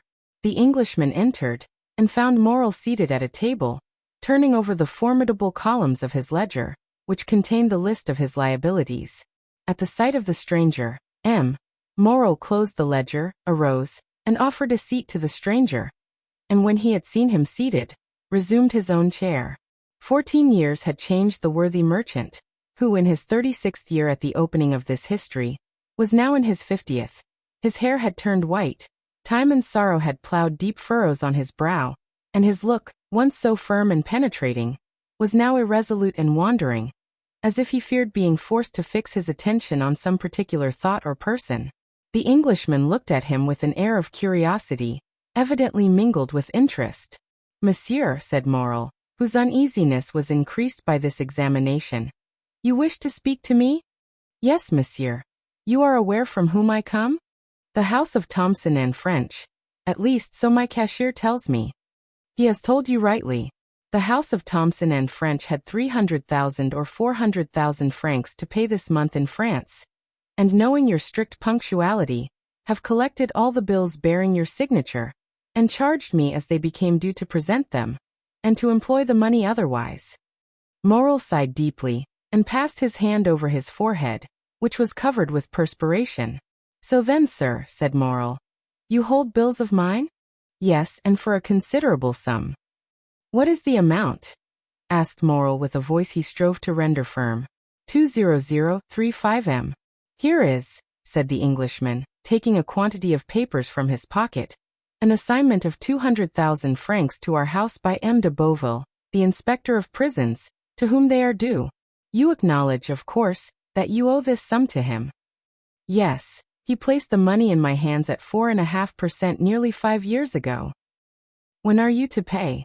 "Half the 15th of this month, half the 15th of next." "Just so, and now here are 32,500 francs payable shortly. They are all signed by you, and assigned to our house by the holders." "I recognize them," said Morrel, whose face was suffused as he thought that, for the first time in his life, he would be unable to honor his own signature. "Is this all?" "No, I have for the end of the month these bills which have been assigned to us by the house of Pascal, and the house of Wilde and Turner of Marseilles, amounting to nearly 55,000 francs. In all, 287,500 francs. It is impossible to describe what Morrel suffered during this enumeration. 287,500 francs, repeated he. "Yes, sir," replied the Englishman. "I will not," continued he, after a moment's silence, "conceal from you that while your probity and exactitude up to this moment are universally acknowledged, yet the report is current in Marseilles that you are not able to meet your liabilities." At this almost brutal speech Morrel turned deathly pale. "Sir," said he, "up to this time, and it is now more than 24 years since I received the direction of this house from my father, who had himself conducted it for 35 years, never has anything bearing the signature of Morrel and Son been dishonored." "I know that," replied the Englishman, "but as a man of honor should answer another, tell me fairly, shall you pay these with the same punctuality?" Morrel shuddered, and looked at the man, who spoke with more assurance than he had hitherto shown. "To questions frankly put," said he, "a straightforward answer should be given. Yes, I shall pay if, as I hope, my vessel arrives safely, for its arrival will again procure me the credit which the numerous accidents, of which I have been the victim, have deprived me. But if the Pharaon should be lost and this last resource be gone—" The poor man's eyes filled with tears. "Well," said the other, "if this last resource fail you?" "Well," returned Morrel, "it is a cruel thing to be forced to say, but already used to misfortune, I must habituate myself to shame. I fear I shall be forced to suspend payment. Have you no friends who could assist you?" Morrel smiled mournfully. In business, sir, said he, one has no friends, only correspondents. It is true, murmured the Englishman. Then you have but one hope. But one. The last. The last. So that if this fail, I am ruined. Completely ruined. As I was on my way here, a vessel was coming into port. I know it, sir. A young man who still adheres to my fallen fortunes, passes a part of his time in a belvedere at the top of the house, in hopes of being the first to announce good news to me. He has informed me of the arrival of this ship. And it is not yours? No, she is a Bordeaux vessel, La Gironde. She comes from India also, but she is not mine. Perhaps she has spoken to the Pharaoh, and brings you some tidings of her? Shall I tell you plainly one thing, sir? I dread almost as much to receive any tidings of my vessel, as to remain in doubt. Uncertainty is still hope. Then in a low voice Morrel added, this delay is not natural. The Pharaoh left Calcutta the 5th of February. She ought to have been here a month ago. What is that? Said the Englishman. What is the meaning of that noise? Oh my God! Cried Morrel, turning pale. What is it? A loud noise was heard on the stairs of people moving hastily, and half-stifled sobs. Morrel rose and advanced to the door, but his strength failed him and he sank into a chair. The two men remained opposite one another, Morrel trembling in every limb, the stranger gazing at him with an air of profound pity. The noise had ceased, but it seemed that Morrel expected something. Something had occasioned the noise, and something must follow. The stranger fancied he heard footsteps on the stairs, and that the footsteps, which were those of several persons, stopped at the door. A key was inserted in the lock of the first door, and the creaking of hinges was audible. There are only two persons who have the key to that door, murmured Morrel. Cockles and Julie. At this instant the second door opened, and the young girl, her eyes bathed with tears, appeared. Morrel rose tremblingly, supporting himself by the arm of the chair. He would have spoken, but his voice failed him. "Oh, father," said she, clasping her hands, "forgive your child for being the bearer of evil tidings." Morrel again changed color. Julie threw herself into his arms. "Oh, father, father," murmured she, "courage." "The Pharaoh has gone down then?" said Morrel in a hoarse voice. The young girl did not speak, but she made an affirmative sign with her head as she lay on her father's breast. "And the crew?" asked Morrel. "Saved," said the girl. "Saved by the crew of the vessel that has just entered the harbor." Morrel raised his two hands to heaven with an expression of resignation and sublime gratitude. "Thanks, my God," said he. "At least thou strikest but me alone." A tear moistened the eye of the phlegmatic Englishman. Come in," said Morrel. "For I presume you are all at the door." Scarcely had he uttered those words when Madame Morrel entered weeping bitterly. Emmanuel followed her, and in the antechamber were visible the rough faces of 7 or 8 half-naked sailors. At the sight of these men the Englishman started and advanced a step, then restrained himself, and retired into the farthest and most obscure corner of the apartment. Madame Morrel sat down by her husband and took one of his hands in hers. Julie still lay with her head on his shoulder. Emmanuel stood in the center of the chamber, and seemed to form the link between Morrel's family and the sailors at the door. "How did this happen?" said Morrel. "Draw nearer, Penelon," said the young man, "and tell us all about it." An old seaman, bronzed by the tropical sun, advanced, twirling the remains of a hat between his hands. "Good day, M. Morrel," said he, as if he had just quitted Marseilles the previous evening, and had just returned from Aix or Toulon. "Good day, Penelon," returned Morrel, who could not refrain from smiling through his tears. "Where is the captain?" "The captain, M. Morrel. He has stayed behind sick at Palma, but please God it won't be much, and you will see him in a few days all alive and hearty." "Well, now tell your story, Penelon." 20039 M. Penelon rolled his quid in his cheek, placed his hand before his mouth, turned his head, and sent a long jet of tobacco juice into the antechamber, advanced his foot, balanced himself, and began. "You see, M. Morrel," said he, "we were somewhere between Cape Blanc and Cape Boyador, sailing with a fair breeze, south-southwest after a week's calm, when Captain Gommard comes up to me. I was at the helm, I should tell you, and says, 'Penelon, what do you think of those clouds coming up over there?' I was just then looking at them myself. What do I think, Captain? Why, I think that they are rising faster than they have any business to do, and that they would not be so black if they didn't mean mischief. That's my opinion too, said the captain. And I'll take precautions accordingly. We are carrying too much canvas. Avast there, all hands. Take in the studding sails and stow the flying jib. It was time. The squall was on us, and the vessel began to heel. Ah, said the captain. We have still too much canvas set. All hands lower the mainsail. 5 minutes after, it was down, and we sailed under mizzentopsails and topgallant sails. Well, Penelon, said the captain. What makes you shake your head? Why, I says, I still think you've got too much on. I think you're right, answered he. We shall have a gale. A gale? More than that, we shall have a tempest, or I don't know what's what. You could see the wind coming like the dust at Montredon. Luckily the captain understood his business. Take in 2 reefs in the topsails, cried the captain. Let go the bowlines, haul the brace, lower the topgallant sails, haul out the reef tackles on the yards. 20041 m. That was not enough for those latitudes, said the Englishman. I should have taken 4 reefs in the topsails and furled the spanker. His firm, sonorous, and unexpected voice made everyone start. Penelon put his hand over his eyes, and then stared at the man who thus criticized the maneuvers of his captain. We did better than that, sir, said the old sailor respectfully. We put the helm up to run before the tempest, 10 minutes after we struck our topsails and scud under bare poles. The vessel was very old to risk that, said the Englishman. It was that did the business. After pitching heavily for 12 hours we sprung a leak. Penelon, said the captain. I think we are sinking, give me the helm, and go down into the hold.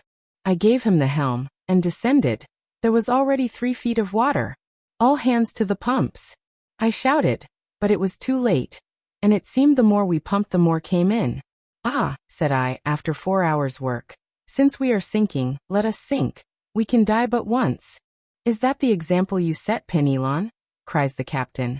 Very well, wait a minute. He went into his cabin and came back with a brace of pistols. I will blow the brains out of the first man who leaves the pump, said he. Well done, said the Englishman. 20043 m. There's nothing gives you so much courage as good reasons, continued the sailor. And during that time the wind had abated, and the sea gone down, but the water kept rising, not much, only 2 inches an hour, but still it rose. 2 inches an hour does not seem much, but in 12 hours that makes 2 feet, and 3 we had before, that makes 5. Come, said the captain. We have done all in our power, and Morrel will have nothing to reproach us with. We have tried to save the ship, let us now save ourselves. To the boats, my lads, as quick as you can. Now, continued Penelon, you see, Morrel, a sailor is attached to his ship, but still more to his life, so we did not wait to be told twice. The more so, that the ship was sinking under us, and seemed to say, get along, save yourselves. We soon launched the boat, and all 8 of us got into it. The captain descended last, or rather he did not descend, he would not quit the vessel. So I took him round the waist, and threw him into the boat, and then I jumped after him. It was time, for just as I jumped the deck burst with a noise like the broadside of a man of war. 10 minutes after she pitched forward, then the other way, spun round and round, and then goodbye to the Pharaon. As for us, we were 3 days without anything to eat or drink, so that we began to think of drawing lots who should feed the rest. When we saw La Gironda, we made signals of distress, she perceived us, made for us, and took us all on board. There now, Morrel, that's the whole truth on the honor of a sailor. Is not it true, you fellows there? A general murmur of approbation showed that the narrator had faithfully detailed their misfortunes and sufferings. Well, well, said Morrel. I know there was no one in fault but destiny. It was the will of God that this should happen, blessed be his name. What wages are due to you? Oh, don't let us talk of that, Morrel. Yes, but we will talk of it. Well then, 3 months, said Penelon. Cockles, pay 200 francs to each of these good fellows, said Morrel. At another time, added he, I should have said, give them, besides, 200 francs over as a present, but times are changed, and the little money that remains to me is not my own. So do not think me mean on this account. Penelon turned to his companions. and exchanged a few words with them. As for that moral, said he, again turning his quid. As for that. As for what? The money. Well, we all say that 50 francs will be enough for us at present, and that we will wait for the rest. Thanks, my friends, thanks, cried Moral gratefully. Take it, and if you can find another employer, enter his service. You are free to do so. These last words produced a prodigious effect on the seaman. Penelon nearly swallowed his quid. Fortunately he recovered. What Moral, said he in a low voice. You send us away. You are then angry with us. No, said Moral. I am not angry, quite the contrary. And I do not send you away, but I have no more ships, and therefore I do not want any sailors. No more ships, returned Penelon. Well then, you'll build some. We'll wait for you. I have no money to build ships with, Penelon, said the poor owner mournfully, so I cannot accept your kind offer. No more money? Then you must not pay us. We can scud, like the Pharaoh, under bare poles. Enough, cried Moral, almost overpowered. Leave me, I pray you. We shall meet again in a happier time. Emmanuel, go with them, and see that my orders are executed. At least, we shall see each other again, Moral? asked Penelon. Yes, I hope so at least. Now go.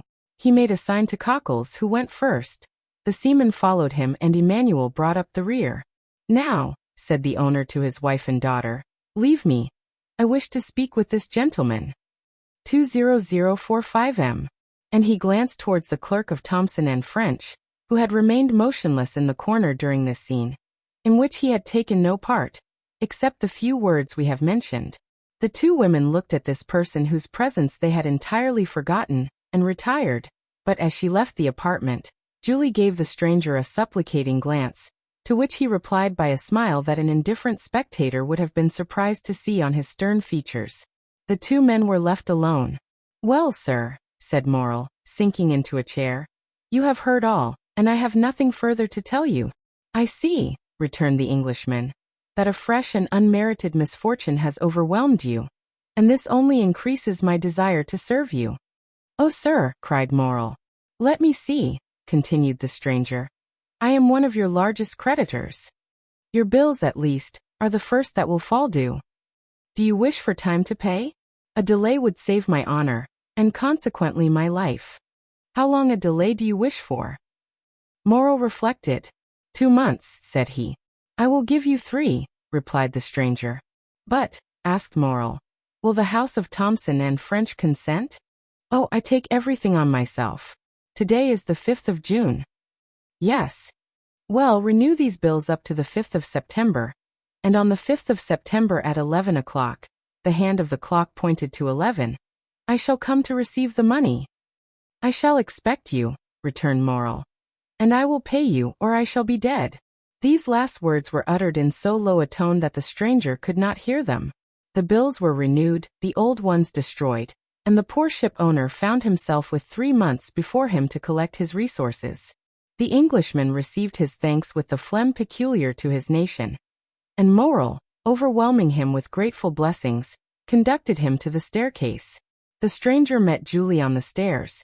She pretended to be descending, but in reality she was waiting for him. Oh, sir, said she, clasping her hands.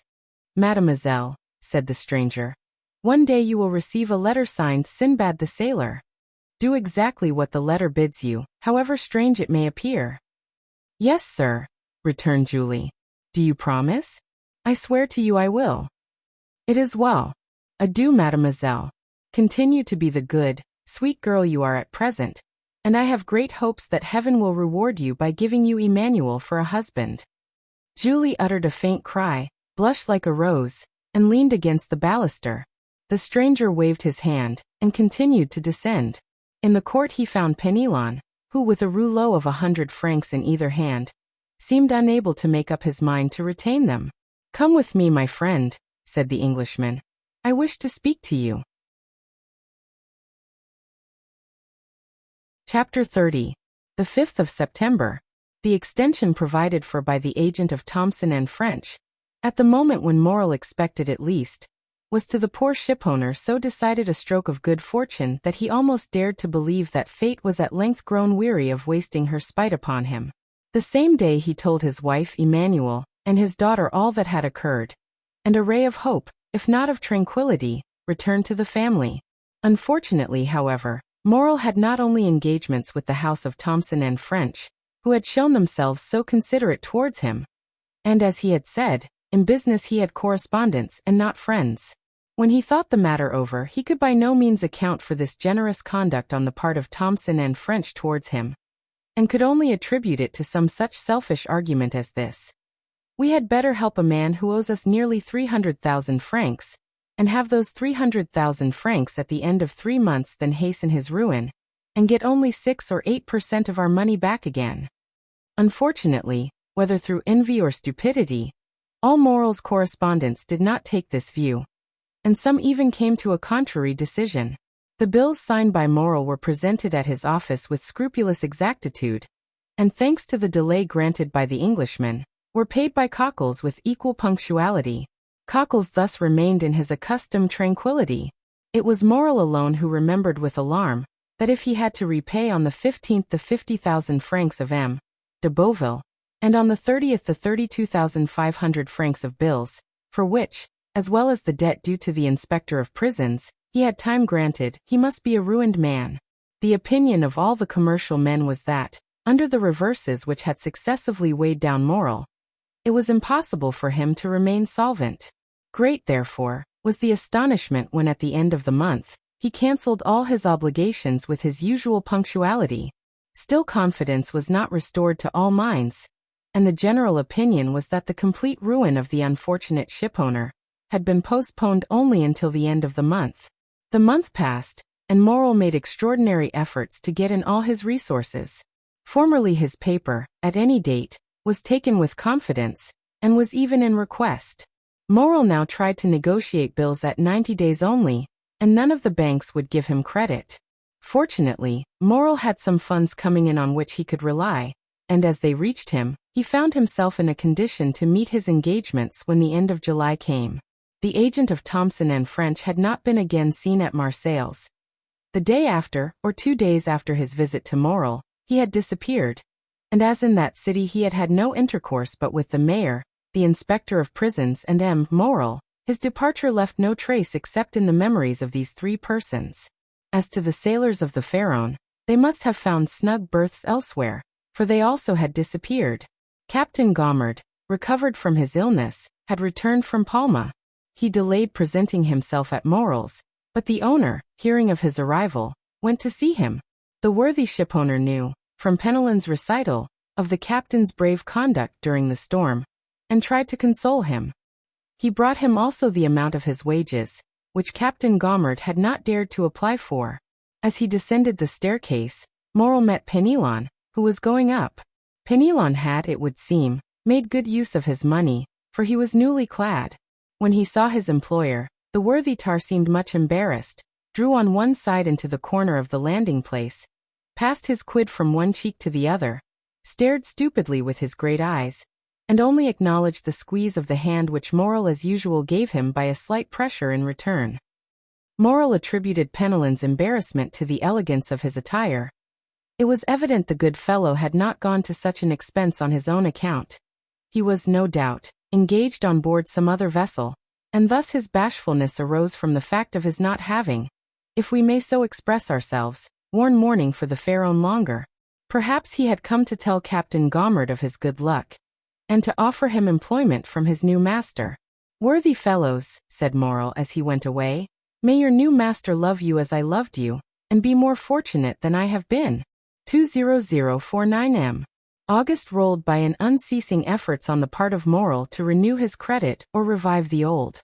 On the 20th of August it was known at Marseilles that he had left town in the mail coach, and then it was said that the bills would go to protest at the end of the month, and that Morrel had gone away and left his chief clerk Emmanuel, and his cashier Cockles, to meet the creditors. But contrary to all expectation, when the 31st of August came, the house opened as usual, and Cockles appeared behind the grating of the counter, examined all bills presented with the usual scrutiny, and from first to last, paid all with the usual precision. There came in, moreover, 2 drafts which Morrel had fully anticipated, and which Cockles paid as punctually as the bills which the shipowner had accepted. All this was incomprehensible, and then, with the tenacity peculiar to prophets of bad news, the failure was put off until the end of September. On the 1st, Morrel returned. He was awaited by his family with extreme anxiety, for from this journey to Paris they hoped great things. Morrel had thought of Danglars, who was now immensely rich, and had lain under great obligations to Morrel in former days, since to him it was owing that Danglars entered the service of the Spanish banker, with whom he had laid the foundations of his vast wealth. It was said at this moment that Danglars was worth from 6 to 8 millions of francs, and had unlimited credit. Danglars then, without taking a crown from his pocket, could save Morrel. He had but to pass his word for a loan, and Morrel was saved. Morrel had long thought of Danglars, but had kept away from some instinctive motive, and had delayed as long as possible availing himself of this last resource. And Morrel was right, for he returned home crushed by the humiliation of a refusal. Yet, on his arrival, Morrel did not utter a complaint, or say one harsh word. He embraced his weeping wife and daughter, pressed Emmanuel's hand with friendly warmth, and then going to his private room on the 2nd floor had sent for Cockles. "Then," said the 2 women to Emmanuel, "we are indeed ruined." It was agreed in a brief council held among them, that Julie should write to her brother, who was in garrison at Nîmes, to come to them as speedily as possible. The poor women felt instinctively that they required all their strength to support the blow that impended. Besides, Maximilian Morrel, though hardly 22, had great influence over his father. He was a strong-minded, upright young man. At the time when he decided on his profession, his father had no desire to choose for him, but had consulted young Maximilian's taste. He had at once declared for a military life, and had in consequence studied hard, passed brilliantly through the Polytechnic school, and left it as sub-lieutenant of the 53rd of the line. For a year he had held this rank, and expected promotion on the first vacancy. In his regiment Maximilian Morrel was noted for his rigid observance, not only of the obligations imposed on a soldier, but also of the duties of a man, and he thus gained the name of the Stoic. We need hardly say that many of those who gave him this epithet repeated it because they had heard it, and did not even know what it meant. This was the young man whom his mother and sister called to their aid to sustain them under the serious trial, which they felt they would soon have to endure.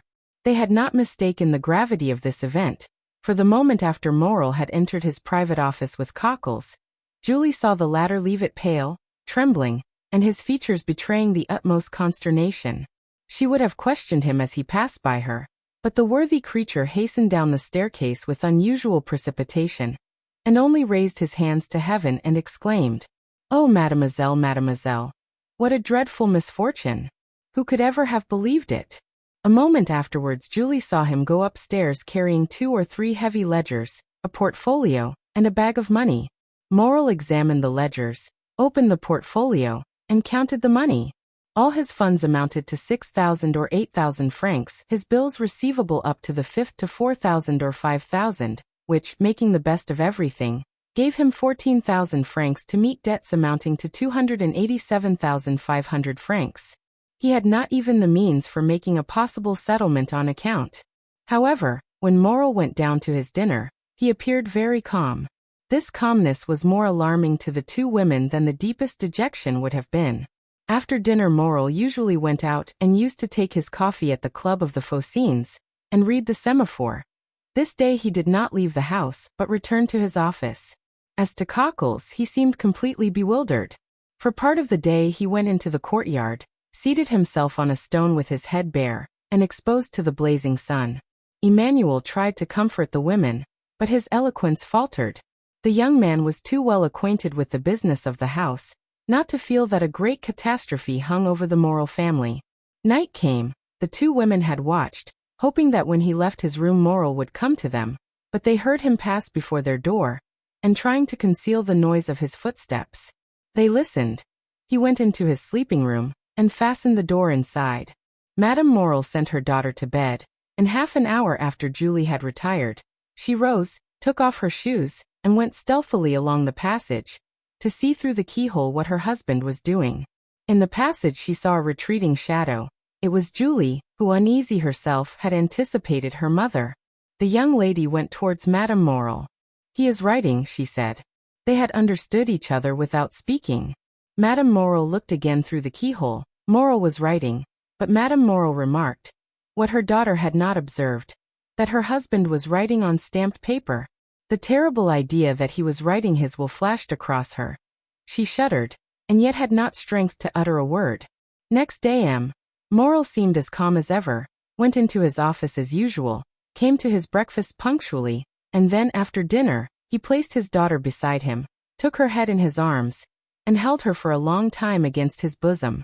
In the evening, Julie told her mother that although he was apparently so calm, she had noticed that her father's heart beat violently. The next 2 days passed in much the same way. On the evening of the 4th of September, Morel asked his daughter for the key of his study. Julie trembled at this request, which seemed to her of bad omen. Why did her father ask for this key which she always kept, and which was only taken from her in childhood as a punishment? The young girl looked at Morel. "What have I done wrong, father," she said, "that you should take this key from me?" "Nothing, my dear," replied the unhappy man, the tears starting to his eyes at this simple question. "Nothing, only I want it." Julie made a pretense to feel for the key. "I must have left it in my room," she said. And she went out, but instead of going to her apartment, she hastened to consult Emmanuel. "Do not give this key to your father," said he, "and tomorrow morning, if possible, do not quit him for a moment." She questioned Emmanuel, but he knew nothing, or would not say what he knew. During the night between the 4th and 5th of September, Madame Morel remained listening for every sound, and until 3 o'clock in the morning, she heard her husband pacing the room in great agitation. It was 3 o'clock when he threw himself on the bed. The mother and daughter passed the night together. They had expected Maximilian since the previous evening. At 8 o'clock in the morning Morel entered their chamber. He was calm, but the agitation of the night was legible in his pale and careworn visage. They did not dare to ask him how he had slept. Morel was kinder to his wife, more affectionate to his daughter, than he had ever been. He could not cease gazing at and kissing the sweet girl. Julie, mindful of Emmanuel's request, was following her father when he quitted the room, but he said to her quickly, "Remain with your mother, dearest." Julie wished to accompany him. "I wish you to do so," said he. This was the first time Morel had ever so spoken, but he said it in a tone of paternal kindness, and Julie did not dare to disobey. She remained at the same spot, standing mute and motionless. An instant afterwards the door opened. She felt 2 arms encircle her, and a mouth pressed her forehead. She looked up and uttered an exclamation of joy.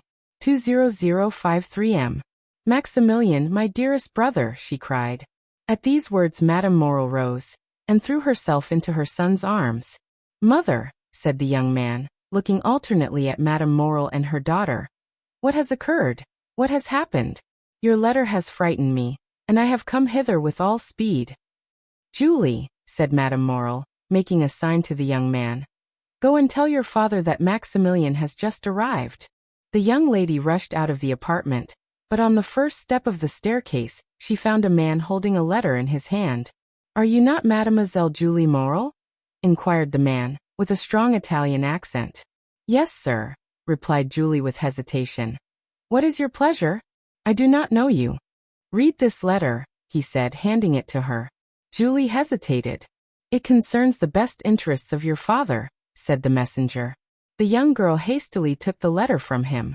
She opened it quickly and read, "Go this moment to the Allées de Mailhan, enter the house number 15, ask the porter for the key of the room on the 5th floor, enter the apartment, take from the corner of the mantelpiece a purse netted in red silk, and give it to your father. It is important that he should receive it before 11 o'clock. You promise to obey me implicitly. Remember your oath. Sinbad the Sailor." The young girl uttered a joyful cry, raised her eyes, looked round to question the messenger, but he had disappeared. She cast her eyes again over the note to peruse it a second time, and saw there was a postscript. She read, "It is important that you should fulfill this mission in person and alone. If you go accompanied by any other person, or should anyone else go in your place, the porter will reply that he does not know anything about it." This postscript decreased greatly the young girl's happiness. Was there nothing to fear? Was there not some snare laid for her? Her innocence had kept her in ignorance of the dangers that might assail a young girl of her age. But there is no need to know danger in order to fear it. Indeed, it may be observed that it is usually unknown perils that inspire the greatest terror. Julie hesitated, and resolved to take counsel. Yet, through a singular impulse, it was neither to her mother nor her brother that she applied, but to Emmanuel. She hastened down and told him what had occurred on the day when the agent of Thomson and French had come to her father's, related the scene on the staircase, repeated the promise she had made, and showed him the letter. "You must go then, mademoiselle," said Emmanuel. "Go there," murmured Julie. "Yes, I will accompany you." "But did you not read that I must be alone?" said Julie. "And you shall be alone," replied the young man. "I will await you at the corner of the Rue du Musée, and if you are so long absent as to make me uneasy, I will hasten to rejoin you, and woe to him of whom you shall have cause to complain to me." "Then, Emmanuel," said the young girl with hesitation, "it is your opinion that I should obey this invitation?" "Yes. Did not the messenger say your father's safety depended upon it?" "But what danger threatens him then, Emmanuel?" she asked. Emmanuel hesitated a moment, but his desire to make Julie decide immediately made him reply. "Listen," he said. "Today is the 5th of September, is it not?" "Yes." "Today then, at 11 o'clock, your father has nearly 300,000 francs to pay?" "Yes, we know that." "Well then," continued Emmanuel, "we have not 15,000 francs in the house. What will happen then? Why, if today before 11 o'clock your father has not found someone who will come to his aid, he will be compelled at 12 o'clock to declare himself a bankrupt." "Oh, come then, come," cried she, hastening away with the young man. During this time, Madame Morel had told her son everything. The young man knew quite well that, after the succession of misfortunes which had befallen his father, great changes had taken place in the style of living and housekeeping. But he did not know that matters had reached such a point. He was thunderstruck. Then, rushing hastily out of the apartment, he ran upstairs, expecting to find his father in his study, but he rapped there in vain. While he was yet at the door of the study, he heard the bedroom door open, turned and saw his father. Instead of going direct to his study, Morel had returned to his bedchamber, which he was only this moment quitting. Morel uttered a cry of surprise at the sight of his son, of whose arrival he was ignorant. He remained motionless on the spot, pressing with his left hand something he had concealed under his coat. Maximilian sprang down the staircase, and threw his arms round his father's neck, but suddenly he recoiled, and placed his right hand on Morel's breast. "Father," he exclaimed, turning pale as death, "what are you going to do with that brace of pistols under your coat?" "Oh, this is what I feared," said Morel. "Father, father, in heaven's name," exclaimed the young man, "what are these weapons for?" "Maximilian," replied Morel, looking fixedly at his son, "you are a man and a man of honor. Come, and I will explain to you." And with a firm step Morel went up to his study, while Maximilian followed him, trembling as he went. Morel opened the door, and closed it behind his son. Then, crossing the anteroom, went to his desk on which he placed the pistols, and pointed with his finger to an open ledger. In this ledger was made out an exact balance sheet of his affairs. Morel had to pay, within half an hour, 287,500 francs. All he possessed was 15,257 francs. "Read," said Morel. The young man was overwhelmed as he read. Morel said not a word. What could he say? What need he add to such a desperate proof in figures? "And have you done all that is possible, father, to meet this disastrous result?" asked the young man, after a moment's pause. "I have," replied Morel. "You have no money coming in on which you can rely?" "None." "You have exhausted every resource?" "All." "And in half an hour," said Maximilian in a gloomy voice, "our name is dishonored." "Blood washes out dishonor," said Morel. "You are right, father. I understand you." Then, extending his hand towards one of the pistols, he said, "There is one for you and one for me, thanks." Morel caught his hand. "Your mother, your sister. Who will support them?" A shudder ran through the young man's frame. "Father," he said, "do you reflect that you are bidding me to live?" Yes, I do so bid you, answered Moral. It is your duty. You have a calm, strong mind, Maximilian. Maximilian, you are no ordinary man. I make no requests or commands. I only ask you to examine my position as if it were your own, and then judge for yourself. The young man reflected for a moment. Then an expression of sublime resignation appeared in his eyes, and with a slow and sad gesture he took off his 2 epaulets, the insignia of his rank. Be it so then, my father, he said, extending his hand to Moral. Die in peace, my father. I will live. Moral was about to cast himself on his knees before his son, but Maximilian caught him in his arms, and those 2 noble hearts were pressed against each other for a moment. You know it is not my fault, said Moral. 20057M. Maximilian smiled. I know, father. You are the most honorable man I have ever known. Good, my son. And now there is no more to be said. Go and rejoin your mother and sister. My father, said the young man, bending his knee, bless me.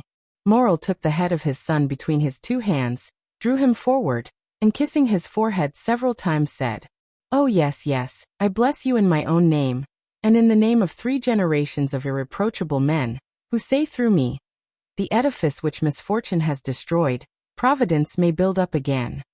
On seeing me die such a death, the most inexorable will have pity on you. To you, perhaps, they will accord the time they have refused to me. Then do your best to keep our name free from dishonor. Go to work, labor, young man, struggle ardently and courageously. Live, yourself, your mother and sister, with the most rigid economy, so that from day to day the property of those whom I leave in your hands may augment and fructify. Reflect how glorious a day it will be, how grand, how solemn, that day of complete restoration, on which you will say in this very office, My father died because he could not do what I have this day done. But he died calmly and peaceably, because in dying he knew what I should do. My father, cried the young man, why should you not live? If I live, all would be changed. If I live, interest would be converted into doubt, pity into hostility. If I live, I am only a man who has broken his word, failed in his engagements, in fact, only a bankrupt. If, on the contrary, I die, remember, Maximilian, my corpse is that of an honest but unfortunate man. Living, my best friends would avoid my house. Dead, all Marseilles will follow me in tears to my last home. Living, you would feel shame at my name. Dead, you may raise your head and say, I am the son of him you killed because for the first time, he has been compelled to break his word. The young man uttered a groan, but appeared resigned. And now, said Moral, leave me alone, and endeavor to keep your mother and sister away. Will you not see my sister once more? Asked Maximilian. A last but final hope was concealed by the young man in the effect of this interview, and therefore he had suggested it. Moral shook his head. I saw her this morning, and bade her adieu. Have you no particular commands to leave with me, my father? Inquired Maximilian in a faltering voice. Yes, my son, and a sacred command. Say it, my father. The house of Thomson and French is the only one who, from humanity, or it may be selfishness, it is not for me to read men's hearts, has had any pity for me. Its agent, who will in 10 minutes present himself to receive the amount of a bill of 287,500 francs, I will not say granted, but offered me 3 months. Let this house be the first repaid, my son, and respect this man. Father, I will, said Maximilian. And now once more adieu, said Moral. Go, leave me. I would be alone. You will find my will in the secrétaire in my bedroom. The young man remained standing and motionless, having but the force of will and not the power of execution. Hear me, Maximilian, said his father. Suppose I were a soldier like you, and ordered to carry a certain redoubt, and you knew I must be killed in the assault, would you not say to me, as you said just now, Go, father, for you are dishonored by delay, and death is preferable to shame? Yes, yes, said the young man, yes. And once again embracing his father with convulsive pressure, he said, Be it so, my father. And he rushed out of the study. When his son had left him, Moral remained an instant standing with his eyes fixed on the door. Then putting forth his arm, he pulled the bell. After a moment's interval, Cockles appeared. It was no longer the same man. The fearful revelations of the 3 last days had crushed him. This thought, the house of Moral is about to stop payment, bent him to the earth more than 20 years would otherwise have done. My worthy Cockles, said Moral in a tone impossible to describe. Do you remain in the antechamber? When the gentleman who came 3 months ago, the agent of Thomson and French, arrives, announce his arrival to me. Cockles made no reply. He made a sign with his head, went into the anteroom, and seated himself. Moral fell back in his chair, his eyes fixed on the clock. There were 7 minutes left, that was all. The hand moved on with incredible rapidity, he seemed to see its motion. What passed in the mind of this man at the supreme moment of his agony cannot be told in words. He was still comparatively young, he was surrounded by the loving care of a devoted family, but he had convinced himself by a course of reasoning, illogical perhaps, yet certainly plausible, that he must separate himself from all he held dear in the world, even life itself. To form the slightest idea of his feelings, one must have seen his face with its expression of enforced resignation, and its tear-moistened eyes raised to heaven. The minute hand moved on. The pistols were loaded. He stretched forth his hand, took one up, and murmured his daughter's name. Then he laid it down, seized his pen, and wrote a few words. It seemed to him as if he had not taken a sufficient farewell of his beloved daughter. Then he turned again to the clock, counting time now not by minutes, but by seconds. He took up the deadly weapon again, his lips parted and his eyes fixed on the clock, and then shuddered at the click of the trigger as he cocked the pistol. At this moment of mortal anguish the cold sweat came forth upon his brow. A pang stronger than death clutched at his heartstrings. He heard the door of the staircase creak on its hinges. The clock gave its warning to strike 11. The door of his study opened. Moral did not turn round. He expected these words of Cockles, the agent of Thomson and French. He placed the muzzle of the pistol between his teeth. Suddenly he heard a cry. It was his daughter's voice. He turned and saw Julie. The pistol fell from his hands. My father, cried the young girl out of breath and half dead with joy. Saved, you are saved. And she threw herself into his arms, holding in her extended hand a red, netted silk purse. 20061M. Saved, my child, said Moral. What do you mean? Yes, saved. See, said the young girl. Moral took the purse, and started as he did so, for a vague remembrance reminded him that it once belonged to himself. At one end was the receipted bill for the 287,000 francs, and at the other was a diamond as large as a hazelnut, with these words on a small slip of parchment: Julie's dowry. Moral passed his hand over his brow. It seemed to him a dream. At this moment the clock struck 11.